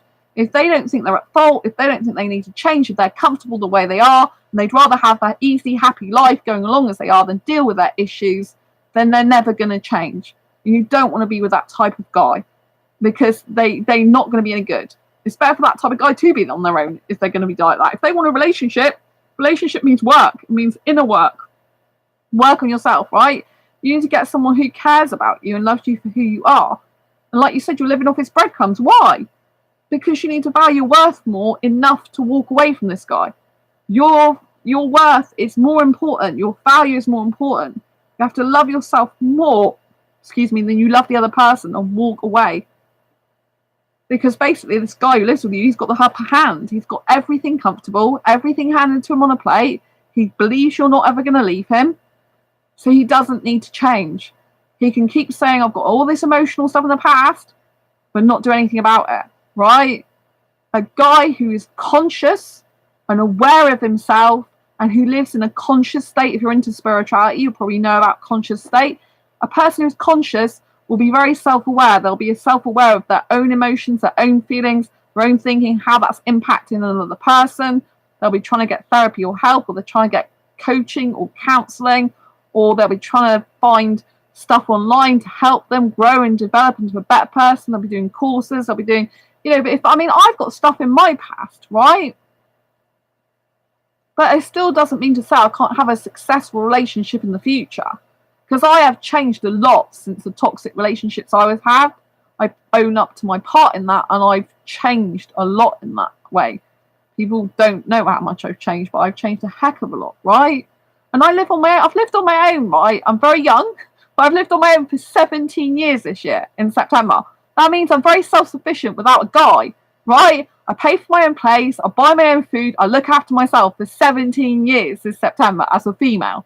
That is quite astronomically amazing, right? To live on your own. So I actually don't need a guy. I don't need to live with a guy. I don't want to live with a guy, really. I'd rather live separately. I don't want to share household bills. I don't want that responsibility, because it ends up a situation like you're in, Hannah, now, where the guy lives with you. It's hard to get him out. It's even harder when someone lives with you to get him out. And I've had that situation in the past where I've been financially reliant on a guy. I've actually lived with him. And I came here to move away from the guy. That's how I got away eventually, because I could afford this place, right? At the time, I could afford this place. Rent's just gone up. But I moved here to be safe and sound and to get away from him. I didn't actually get out of a relationship. I did get out of a relationship and then got back with him. Oh, I shouldn't have done. But anyway, that's enough. So the guy I was with for 8.5 years in total. I wasn't with him completely as a complete run. I was with him for 1.5 years. well, a year, lived with him for 6 months, and then, you know, a year and a half, and then we split up for 6 months and I got back with him for another 7, which shouldn't have happened, but it did. You live and learn, right? And so I personally don't want to live with someone, you know, unless I own the house, because you know, when you've got shared household bills, shared responsibilities, you can get to a stage where you're financially reliant on the other person and you can't leave them. You're financially stuck, right? And you can be stuck with a toxic person who's no good, who doesn't value your worth, who's quite comfortable. They're not bothered to do anything about their past because, you know, as far as they're concerned, they don't have a problem. Where, you know, the guy you live with does have a problem, you know, and he's giving you breadcrumbs. It's not healthy for you, Hannah. You know, this guy's not going to change. You have to change the dynamical situation and get the heck out of it so that you can get a better life for you and be with someone who can possibly love you and be with you, or be single and be happy, not have to worry about another person living with you and how they feel about you all the time. You know, I mean, I've got no anxiety. I had anxiety with the guy who I thought was my soulmate, you know, all the time. So he can't have been good for me in the end. I do have relationship anxiety, though, and potential relationship anxiety. But it was very constant anxiety with that person, you know, and I hold my hands up to say, hey, I have anxiety, right? I've got actual anxiety disorder, generalized anxiety disorder. I've had counselling, I've had CBT, CAT, you know, and I was basically born into anxiety because my mum had a forceps birth, you know, so I was born into trauma. So if you do a lot of therapy work, you'll find that people say, well, you know, when you were born, no one's born in an anxiety-induced state, you know, that's not how you come out of the womb, basically. With me, it was, you know, it was a difficult birth. I don't usually talk about this on my channel that my mum had with me. Very difficult, and I was pulled out by forceps. That's born into trauma. So I was already anxious and traumatized in the womb. But at least I'm here and alive, right? Which I could have been dead. So, you know, I could have been. So thank God I'm alive, you know. But, you know, it's like I've got trauma from before I popped out into this planet Earth, you know. But, you know, like I try and make the best of my situation, you know, before I get into a relationship or potential relationship with any guy, I let him know I've got anxiety, you know, like it's to do with like you can get different attachment styles in relationships as well. So obviously I have anxiety and I have an anxious personality and anxious attachment style as well.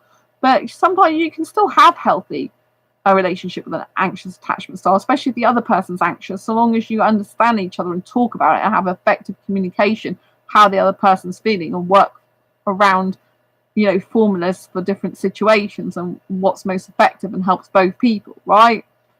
Well, obviously, you know, like, you know, there's only one type of attachment style that's actually secure. And if you've got an anxious personality type, you're quite better off if you can get a secure personality type, right? What you don't want is to have an anxious personality type and an avoidant personality type, because the anxious person is just going to be ultimately more anxiety induced by an avoidant attachment style, because an anxiety person needs reassurance, a person to talk to them more, communicate with them more, and an avoidant personality type goes away from the person, shuts the person out, and basically goes off on their own. Those two people, you know, this anxious person is just going to have their anxiety needs fulfilled because it's going to be like the other person's going away from them, which is one of their greatest and deepest fears, abandonment and people going away from them, right? So even though I am the way I am, right, I've done a lot of personal development work, I understand the way I am, I understand that an anxious attachment style is what I have, I understand why I have it, you know, and sometimes we have to just love ourselves for who we are, right? We have to understand that, yes, I've got an anxiety disorder, right? I've got an anxious personality type, I've got an anxious attachment style, right? And yes, it does make it more difficult sometimes in a relationship dynamic, right? The right person will have to understand that. They will need to understand it. And if I don't find that guy, I will stay single. Hannah, that's why I feel like I have terribly abandonment issues I didn't used to have. Yeah, I mean, if you didn't used to have these terrible abandonment issues, like the guy is going to be no good. If you feel like he could leave you and you're grabbing onto him, clinging onto him, it's not good. You have to basically leave yourself, like be the person to just say, you know, this is not working for me anymore, it's hurting me, it's too painful, I'm going to ask you to move out because it's not working for me anymore. Because, you know, otherwise you're just going to be in a pain situation all the time.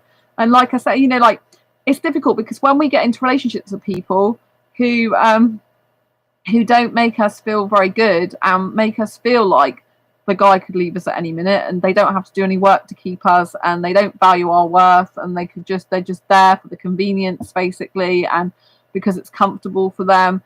It's better to actually like say enough is enough and leave, because I'm not going to be dating for a while or looking for actively like dating, like pursuing a relationship or dating, because I need to heal.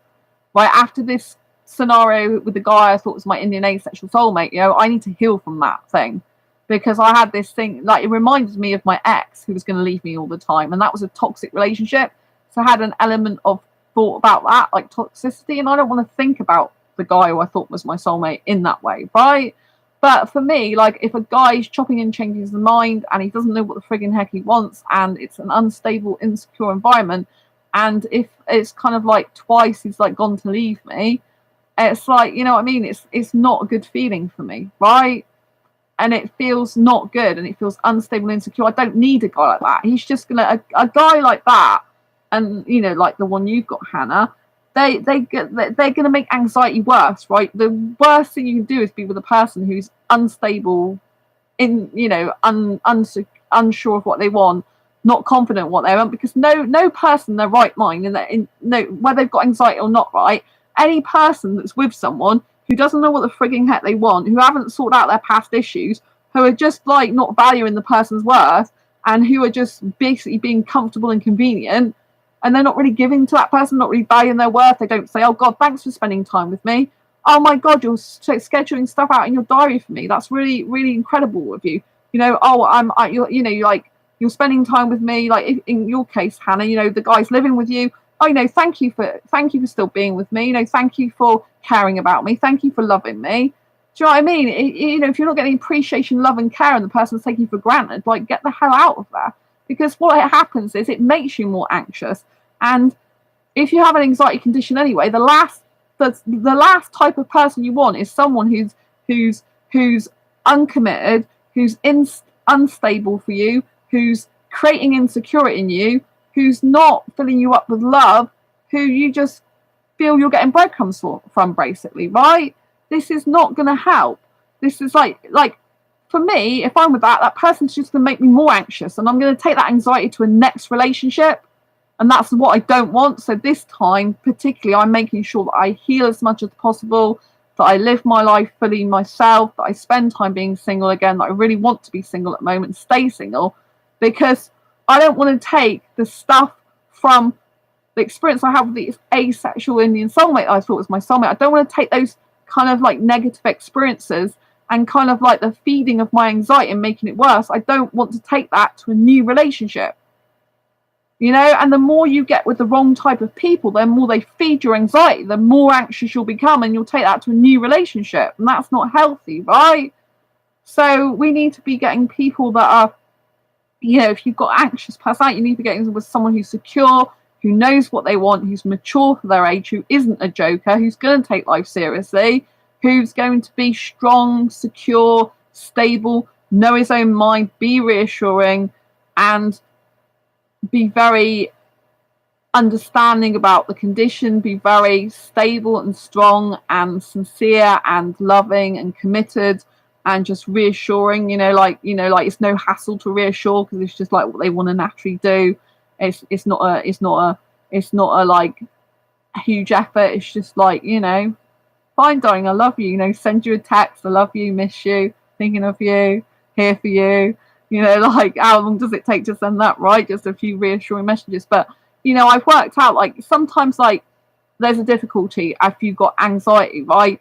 For people to kind of, like, take advantage of that and think, oh, you're the anxious person, you're the one with the problem, right? But I have an actual anxiety diagnosed medically anxiety disorder, which is actually known as a disability, actually, which I didn't realise about a year ago, right? I'm not saying that as an excuse. I'm just saying it's the truth of what I've got, right? And so with any disability, medical condition, any type of thing like that, the person that's coming into your life has to be understanding or not. If they're not understanding and they don't get that and they can't work their life around it and they can't have a relationship with you, then they're no good for you, right? It's just like, it's not going to work. And so if you're with the wrong type of person, they will make your condition worse and they will induce that, and that's not good. So that's why this time I am not going to be actively pursuing other relationships. I'm not going to be looking for another guy anymore at the moment. I know I still believe I've got an Indian asexual soulmate out there who I believe is asexual. I don't dispute that.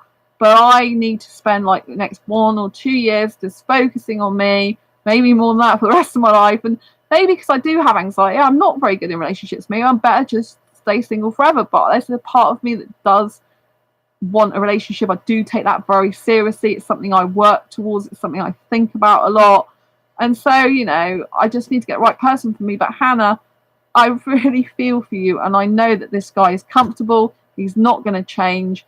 He's giving you breadcrumbs. You deserve better. Please understand and value your worth enough to walk away from this type of guy, you know, because he's not going to give you what you want. He's just comfortable. He's non-committal to the type of relationship you want. He doesn't need to do any work because you've already given him everything he needs. And he probably knows, he probably believes you're not going to leave him, which again is a little bit toxic in and of itself. If a guy's got so complacent and so big-headed and egotistical that the person's never going to leave them, then I don't think that's a good thing. I think it's good to be stable and secure enough to think this person's not going to leave me because they love me. But if they're not doing the right things, if they're not stepping up to the plate, if they're not making you happy, and they've got so comfortable they just think you're never going to leave them, it's kind of like a bit toxic, like, oh, I've got to where I want it type thing, you know, without necessarily meaning that. Like, it might be a subconscious thing, not something intentional. You might not think they're doing that, but it's hurting you. And I don't think you should be hurt anymore, you know. So, but this guy's got to do no work, has he, to get what he wants, because he's got everything he wants. So you need to change the situation and ask the person to move out, really, would be my advice.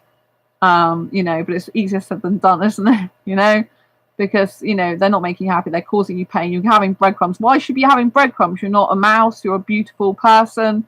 You're, you know, you're unique and incredible. And there'll be someone out there that values your worth. And we just have to value our own worth sometimes enough to walk away. You know, like,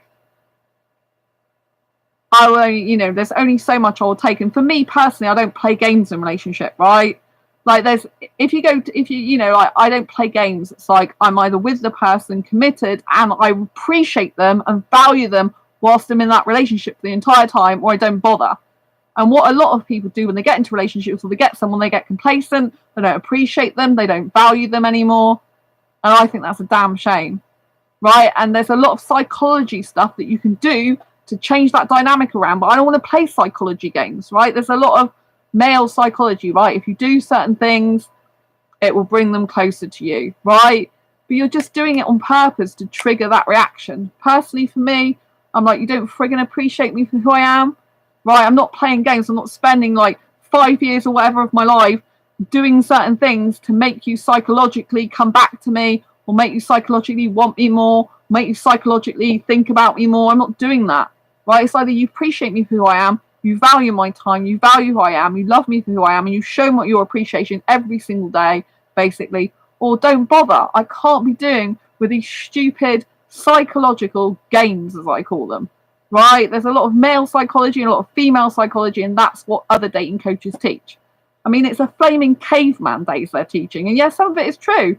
I see it in some guys, right, that I come across. I see, well, if I did this, that, and the other, it might make him behave like this, but I ain't going to do that, because at the end of the day, I don't want to live a life like that. It's like, you either love me for who I'm, appreciate it, but you don't, you know, and people don't. And the thing is because they don't realise I get very, very busy and I do a lot of stuff, right? And they think just because I've arranged a video call with them, it kind of feels like sometimes like I'm at their beck and call, like, because I've arranged a video chat. Whereas I do the video chat at scheduled times because I have to fit it into a schedule of what I'm doing, you know, whatever I'm doing. And I value my time and worth, and I rather have set times than a guy show up and go, oh, I want a video chat with you now, when it's convenient to him, right? You know, I don't like that. Some of the time I have my phone switched off, like I'm going to be working on my book this weekend, I'll have my phone switched off for great long periods of time, right? I don't want to be like, you know, if I know I've got a video chat with a certain person, then I'll switch my phone on before that specific time, so I'm there for them, right? But if I'm in a relationship or with a guy, I have to specifically go out of my way usually to message them on social media, because I might not be doing that. I might be busy doing something else, but, you know, I value the relationship. Hannah, I random astrology app I just downloaded on my phone even pinpointed that I would meet the partner, that I would meet the paternal figure when I turned 30 that would determine how I approach my sense of self-identity I lacked as a kid.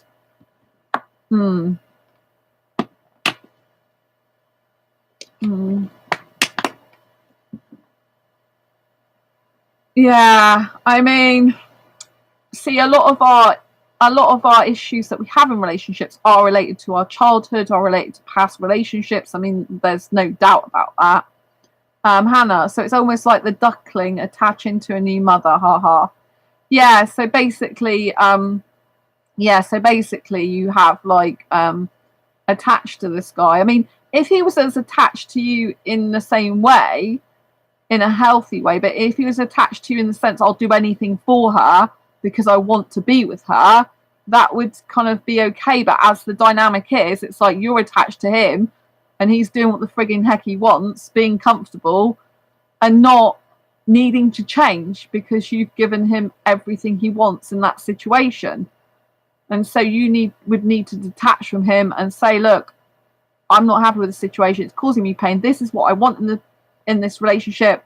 If you can't provide that, which seems like you can't, then I need you out because I need to make space and time in my life for the right guy to come along, and I need to be with me who loves me for who I am, not in this eternal pain cycle that I'm going through right now, you know. And it's exactly what you said, attaching, you know. So people can be attached to each other, but when one person is attached more than the other, that's when the dynamic shifts and it can get a bit toxic. Because if one person is much more attached than the other person that's not attached is not going to feel so much pain, it's not going to feel so much heartache, they're not going to feel so much of a sense of duty to be in touch with that person, they're not going to be a sense, you know, like, Hannah, indeed, he probably can't fathom what's going on my end. Well, no, you need to just, you know, like, until you change that dynamic, nothing's going to change, right? Nothing's going to change. And so you need to change the dynamic, which probably means asking the person to leave, because they're comfortable where they are, right? They've got everything they want. They've got you, they've got the place, they don't have to deal with their past trauma issues. They can just carry on the way it is. And they don't have to, but, you know, they're not the right person. If they can't be bothered to work on themselves, they're not going to be bothered to work in a relationship with you forever, right? When you get into a relationship with someone, you need, ideally, someone who's growing, right? They're growing and developing themselves. They're deciding, right, I've got past problems, issues, I'm going to work on them. But the person, you know, you should support each other in a relationship whilst working on your own independent stuff, right? You know, like, it's really, really important, right? And, you know, there comes to a stage where, you know, you need to have someone accept you and love you for who you are, but work with you, right? And a person should be effectively communicating with you and making sure you're in the least amount of, you know, pain possible in a relationship. You shouldn't be having loads of pain in a relationship. If you're feeling worse, then you're feeling better. If there's more worse times, if you're feeling more pain and upset, it's time to leave the relationship because it's unhealthy for both of you. You know, like with the Indian asexual guy, it just was unhealthy, I guess, in the end. And so he decided to go partly and I decided to go fully, you know. It's just the way it is. It's better and healthier for us both not to be together. You know, it's the way it is. And so, you know, like, it's all good in the end, isn't it, you know? So, you know, but, you know, people get comfortable and complacent. Like, I don't think the person appreciated me at all. Like the Indian guy that I thought was my Indian asexual soulmate, I don't think he appreciated me. I really don't, right? He said at one point he did, but I don't think he did. Because I was very accessible, so I was there for him whenever he wanted. I was the one instigating the video chats. I was the one wanting to keep in touch with him more in the end. And clearly it's more one-sided, and that's not healthy or good for me, you know? And so, you know, it's not good. It's not good. So it's better that he set me free to be happier and to be by myself. You know, it's much better. So, yeah, thanks for that. And so, you know, it's very important that you recognise this stuff, you know. And, you know, the ideal type of person in that scenario, he would have been like, God, thank you so much, Sandra, for fitting me into your schedule, because I know you've got stuff going on in your own life and you've got your own problems and you've got your own things going on. And I really appreciate you taking that time out for me. I really do, you know. and they would show more appreciation, like, oh, thanks for messaging me. Like, my exes didn't message me as much as you did, and I really didn't like that about them, but I love that about you. I really like the fact you keep in touch with me. I really like the fact you care about me. I really like the fact you want a conversation. You want to be included in my life. You want to know what's going on in it, right? This is the difference between kind of a negative mindset person you're with and someone who doesn't appreciate you and takes you for granted and doesn't value your time, to someone who does, right? Like, if someone's setting time aside for me in their schedule, I'm always grateful and thankful for it, right? I always love that time, right? I appreciate them.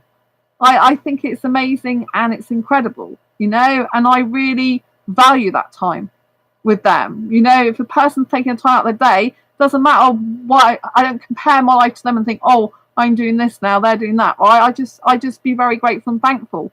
But I always have the attitude that if I get into a relationship, I will be grateful and thankful for that person and appreciate them as much as I possibly can while I'm with them. And if that's forever, that's what I have to do. It's part of my duty and responsibility and part of my full-time job to carry on doing that as much as possible. But most people that go into a relationship, they don't think that way.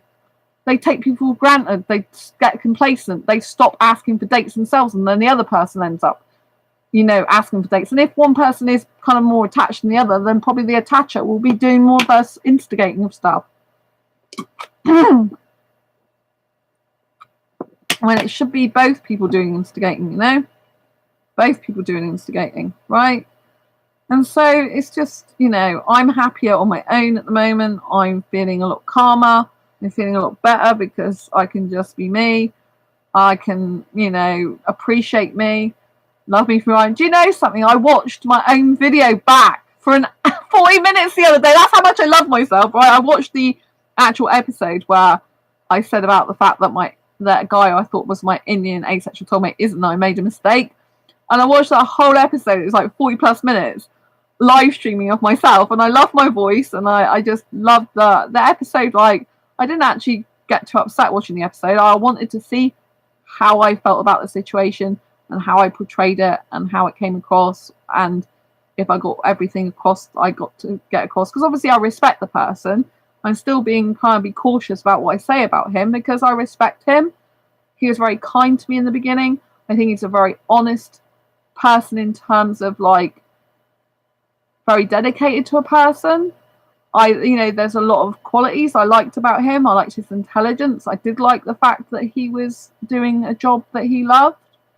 I did like the time in the beginning with him, when he seemed really into me. I did like the connection I had with him at one point. You know, there was a lot of good stuff that I really liked about him. So I don't want to say everything's bad or, but at the end of the day, in the end, it's like, got no time for you. I'm basically admitted that I was the one instigating stuff, and it's just like, yeah, clearly I need to get the heck out of that. Because, he was like, oh, well, like, be friends in a few months' time. It's like, I've told him 1,000 times I can't just be friends with him.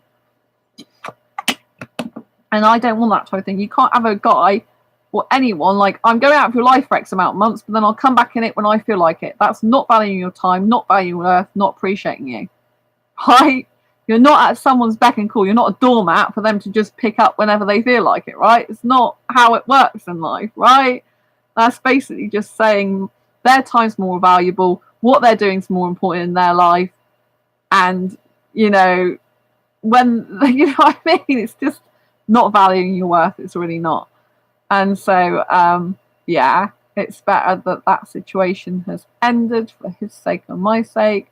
I wish him the best. All the luck and love in the world. And, yeah, it's just like, clearly not the right guy for me or strong enough for me. Or, yes, like, I need a really strong guy who knows exactly what he wants, knows his own mind, doesn't take me for granted, really appreciates me, values my time, really, like, takes an interest in me as an actual person, asks me lots of questions about myself and my life, and just, it's what it is, isn't it? So, like, never let a guy get so comfortable that he takes you for granted, because, it's not healthy for you. Hannah, I just really feel for you. I understand your pain. But that guy, obviously, that you live with, he's got a lot of past emotional stuff going on that he can't deal with, right? But he has to either deal with it or he can't be in a relationship, which is, you know, and he's not having to be in a relationship because he's comfortable where he is with you, right? He's not having to be in the relationship that you want. So you have to change that dynamic, don't you? He's not going to change it, so you've got to change it, you know? But, you know, like even though I've got an anxiety disorder, it still doesn't mean to say I'm not valuable in my work. You know, I'm a very intelligent girl, very, very confident, usually, more so single. You know, I help a lot of people. I kind of like don't sit around doing nothing all the time. And I really love being me. I like spending time with myself. I like my quirky personality. I like listening to myself. I like looking at myself. I like hanging out with myself. It's so cool. You know, I just love being me. So, you know, and I appreciate me, you know, like if I'm spending time with someone, I'm thinking, God, they're so damn lucky I'm spending some time with them. And I could be doing a million other things, you know what I mean? So I think, Hannah, that you just need to love yourself, you know, like I think, like you said, it's with the duckling attaching to a new mother, and you need to like break the chains there, even though it's difficult. And you know, that's the hard truth. I see myself in this situation, and was making the long-term decision to erode a mountain. Yeah, I understand, Hannah. Yeah, I mean, basically, the guy's got comfortable. He doesn't want to work on his past stuff because there's no incentive to, because he got what he wants, which is you. He's got a comfortable home. He's not going to change. So you're the one who has to change that situation. And it's sad that he's basically taking you for granted in a way, because he's like saying, well, I'm happy now, I'm comfortable, I've got everything I want, without thinking about how it makes you feel, and he can't give you, at the moment, he can't give the relationship you want, and that may never ever change. People don't just usually change like that. I mean, my ex had therapy for anger management, and he still was angry and smacked the wall and all sorts of stuff. He didn't change even with therapy, because people have fundamentally got to realize there's something wrong with them and that they want to change, not just go to therapy because their partner said something or temporarily. I mean, even though really, I think it was for ego my ex went there, right? It was more like a badge of honor. I'm getting therapy because I've got anxiety. He was getting therapy for anger management problems, right? But it kind of wore it like a badge of honor, like I'm so good, I'm helping, rather than actually wanting to do the work, and rather than realizing how the problem, it's more like, oh, look what I'm doing. He's using it as an ego placement, like, look what I'm doing, aren't I so good? And behind closed doors, he still wasn't any good, you know? And it's like, oh, I'm sorting myself out, but really he wasn't. You know, it was just kind of like a badge of honor for him, like I'm trying, you know, it's more like an ego thing than an actual he wanted to change thing, if you understand what I mean. So people have got to be motivated to change because they want to change for themselves. They want to better themselves. They've got to want to change because they're fed up with their past holding them back. They've got to want to change and grow and develop themselves as much as possible to have more healthy, happy relationships in the future. But if the incentive's not there, they won't do it, right? Like, I know that, you know, like I've changed myself a lot actually in the past to be in a healthier relationship in the future, you know? I've already done a lot of that work. I do still have anxiety, like I said. I don't think that's going to go away because it's an actual disorder I've got, but it doesn't mean to say I can't try and manage it and stuff. But, you know, I need a really understanding partner, but I'm upfront about that. But just because I've got that doesn't mean to say I haven't got a lot of other good qualities. And there's people like who do have mental health problems, but you can still get partners. Like my best friend Sam, they've got some mental health difficulties, but they've still got a beautiful, beautiful, loving partner. Hello, Megan, on Facebook. Wow, we've been streaming now for over 2 hours, people. 2 hours, rock on. 2 hours. Gone over to lots of different topics. Look, my water's nearly out now after 2 hours. But yes. So yeah, I think I'm going to end the stream soon. But yes, going back to my asexual perspective book, please, please, please do grab a copy if you haven't already. This is a very, very interesting read. It will help you understand the asexual spectrum better. So if you're new to asexuality and you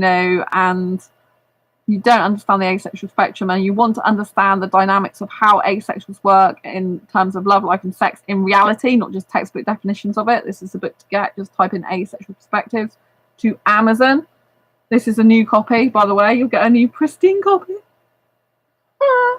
And it's available on Waterstones, Barnes & Noble, and actually on Amazon. I'm going to leave the stream there. Hannah, I'm sending lots of love to you and big, big asexual hugs to you.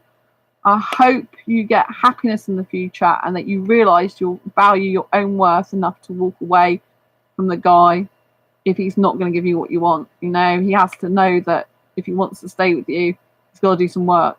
And I think he's too comfortable. I just think he's too comfortable. He needs to move out. Sometimes you have to leave the person for a few years to them to work themselves out. And sometimes they come back and sometimes they really don't. And sometimes, you know, like I've known people to like actually take someone on, as in be there for them through their bad times. And they think they're going to end up in a relationship with them and they don't. They end up going off with someone else.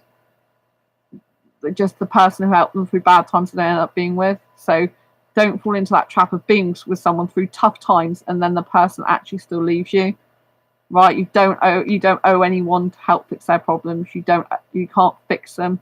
You can't be a helper. They have to realise they've got a problem, they've got an issue, and if they've got problems in their past, they're emotionally cutting people off because of their past, they can't deal with their emotions, they need to get it sorted out so they can have it. It's all right to be emotional and to express it, to have healthy, happy emotions and be emotionally connected. It's all right for a guy to be emotional. Right? But if a guy is emotionally blocking someone out and emotionally not dealing with the issues, that's not healthy for him or for the potential partner. Hannah, Squeeze, thank you so much. This is the best therapy I've had all year. Oh, bless you. Yes, one of my friends who comes to see me, they said I'm better than any therapist they've ever had in their life. And they've had tons of therapy. And I'm not actually a therapist, but they think I should be. Because I've learned so much over the years, personal professional development since 2012. Like I do coaching. And I've got some basic counselling skills course that I went on. I've done coaching course. And I also used to work for the NHS for the recovery learning community, helping people with mental health difficulties to recover. So I have got quite a lot of experience. I've got an information advice and guidance diploma as well that I've got. I got a teacher training qualification. But yeah, so Hannah says, thank you so much. This is the best therapy I've had all year. So thank you. I'm glad you like my therapy from an unqualified therapist. I have to say, disclaimer, I'm not a medical professional. I'm not a therapist. I'm not any of those. Seek professional medical advice and therapy if you want that. I have to let a legal disclaimer there. But I'm glad you enjoyed the therapy, even though I'm not a therapist. I'm glad it helped you to uncover the truth about your situation. I've got skills to help you, so I thought I'd let you know. I love you so much as an asexual community member here, Hannah. I'm sending you lots of love. Please know that you are valuable and worth loads, and you deserve happiness, and for a guy to treat you the way you want to be treated and to love you the way that you need to be loved, with caringness, with committedness, with wanting to be with you in the type of relationship that you want. You deserve that, right? Value your worth enough to be able to walk away from this guy who's not giving you what you want and go and be happy. Don't have breadcrumbs, have beautiful, beautiful visions and get a beautiful partner who wants the same grow and develop relationship together to make it bigger, brighter and beautiful forever, right? Anyway, lots of love, Hannah, to you, giving you lots of love. Seiko, thank you very much also for being here. And I know we had Theola, we also had Liam earlier. I know there's been lots of people watching tonight on YouTube, so I want to thank you so much to all my YouTubers. Thank you, Hannah, once again. Big love to you. Thank you to Megan, who's now on Facebook. Thank you to all the Twitter people. So I'm simultaneously been streaming for over 2 hours on 3 different platforms from 3 different devices, which is why it looks kind of weird, but I've been on my phone on Twitter. So if you're on Twitter, please follow me, Asexualise on Twitter. Follow me there if you're on Twitter. If you're on Facebook, it's /asexualise with ACEXUALISE. Follow me on Facebook and like the page, and don't forget underneath the video to click follow to follow my live streams on Facebook, and don't forget on YouTube, subscribe and hit the bell icon, and don't forget to get this book, Asexual Perspectives. Love to you too. Thank you, Hannah. Lots of love. Big hugs for you. Lots of love, Hannah. Really happy to have you here. Glad I could help you. Thanks to everyone else that's tuned in. I want to give my love to all of you and appreciation for all of you. Remember, you're beautiful. Your quirks are gorgeous. And it's good to be beautiful, asexual you. I love you implicitly. I always will. I'm so happy to be live streaming my community here and being able to be in touch with my beautiful asexual family. You mean a lot to me. You mean the world to me. And I love you dearly. Never forget how special you are, and that you deserve true happiness in life from people who love you, appreciate and adore you, who value your time, who value your worth, and think you are so damn special that you're worth having in their life, and that they are so happy to be in life and feel fortunate to be in it and appreciate you for who you are. It's very important. I've got friends like that who appreciate me like that. One day I'll probably have my Indian asexual soulmate who will feel like that. But for now, I'm just focusing on me and loving me in my life and helping you, because I'm here in life to help you. Even if I never get my asexual partner, I'm happy so long as I help you and help change others' lives and help lives as many possible while I'm here. It's my mission, right? To get asexuality recognised as sexual orientation throughout the globe, so that no asexual has to live in fear of ridicule ever again. Instead, we can live in peace and harmony among sexuals, and they understand us. That's my greatest hope for asexuality, and greatest hope for the community here.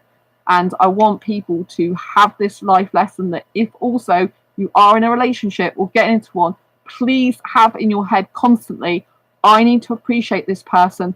I need to respect them. I need to value their time worth. It's much as important. Their time and time is as much as valuable and worth it as mine, right? You've always got to think in a relationship, do not take someone for granted, but love them and value them and appreciate them. Always, right? Always have that in your head to keep the relationship happy, healthy, and not one-sided. Right? It's very important. Anyway, love to you all. Thanks once again, Hannah. Thanks to Megan on Facebook. Thanks everyone else. Lots of love. I'm going to go now, and it's time. But I'll miss you all dearly until the next time. Embrace your quirky and each other's, and stay asexual, beautiful you. I love you so much. Big hugs and kisses, Hannah, for you, because I know you really need them right now. And I value your worth, and I value your time, Hannah, for being here. I will have to say that. Thank you for being here. Thanks for all your questions. Thanks for all your sharing and insights. I really appreciate you, and I value you being here, because this is 2 hours and you've been here throughout most of my whole entire show. And for everyone else that's spent 2 hours with me, I know your time is so precious, and these moments we can never get back in our life, and the fact you've spent them with me, God, that means so much to me. And I'm sending lots of love out to you, and respect and kindness and caringness is going towards you in your way, right? Feel that in your heart. Know that I love you and appreciate you. And I'm so glad you decided to spend your evening or daytime or morning, wherever you are, with me. That really means a lot in my heart. And I really feel you and appreciate you. Lots of love. Take care. And I'll see you soon. Bye-bye. Bye. Lots of love. Bye. Bye, Hannah. Bye, everyone.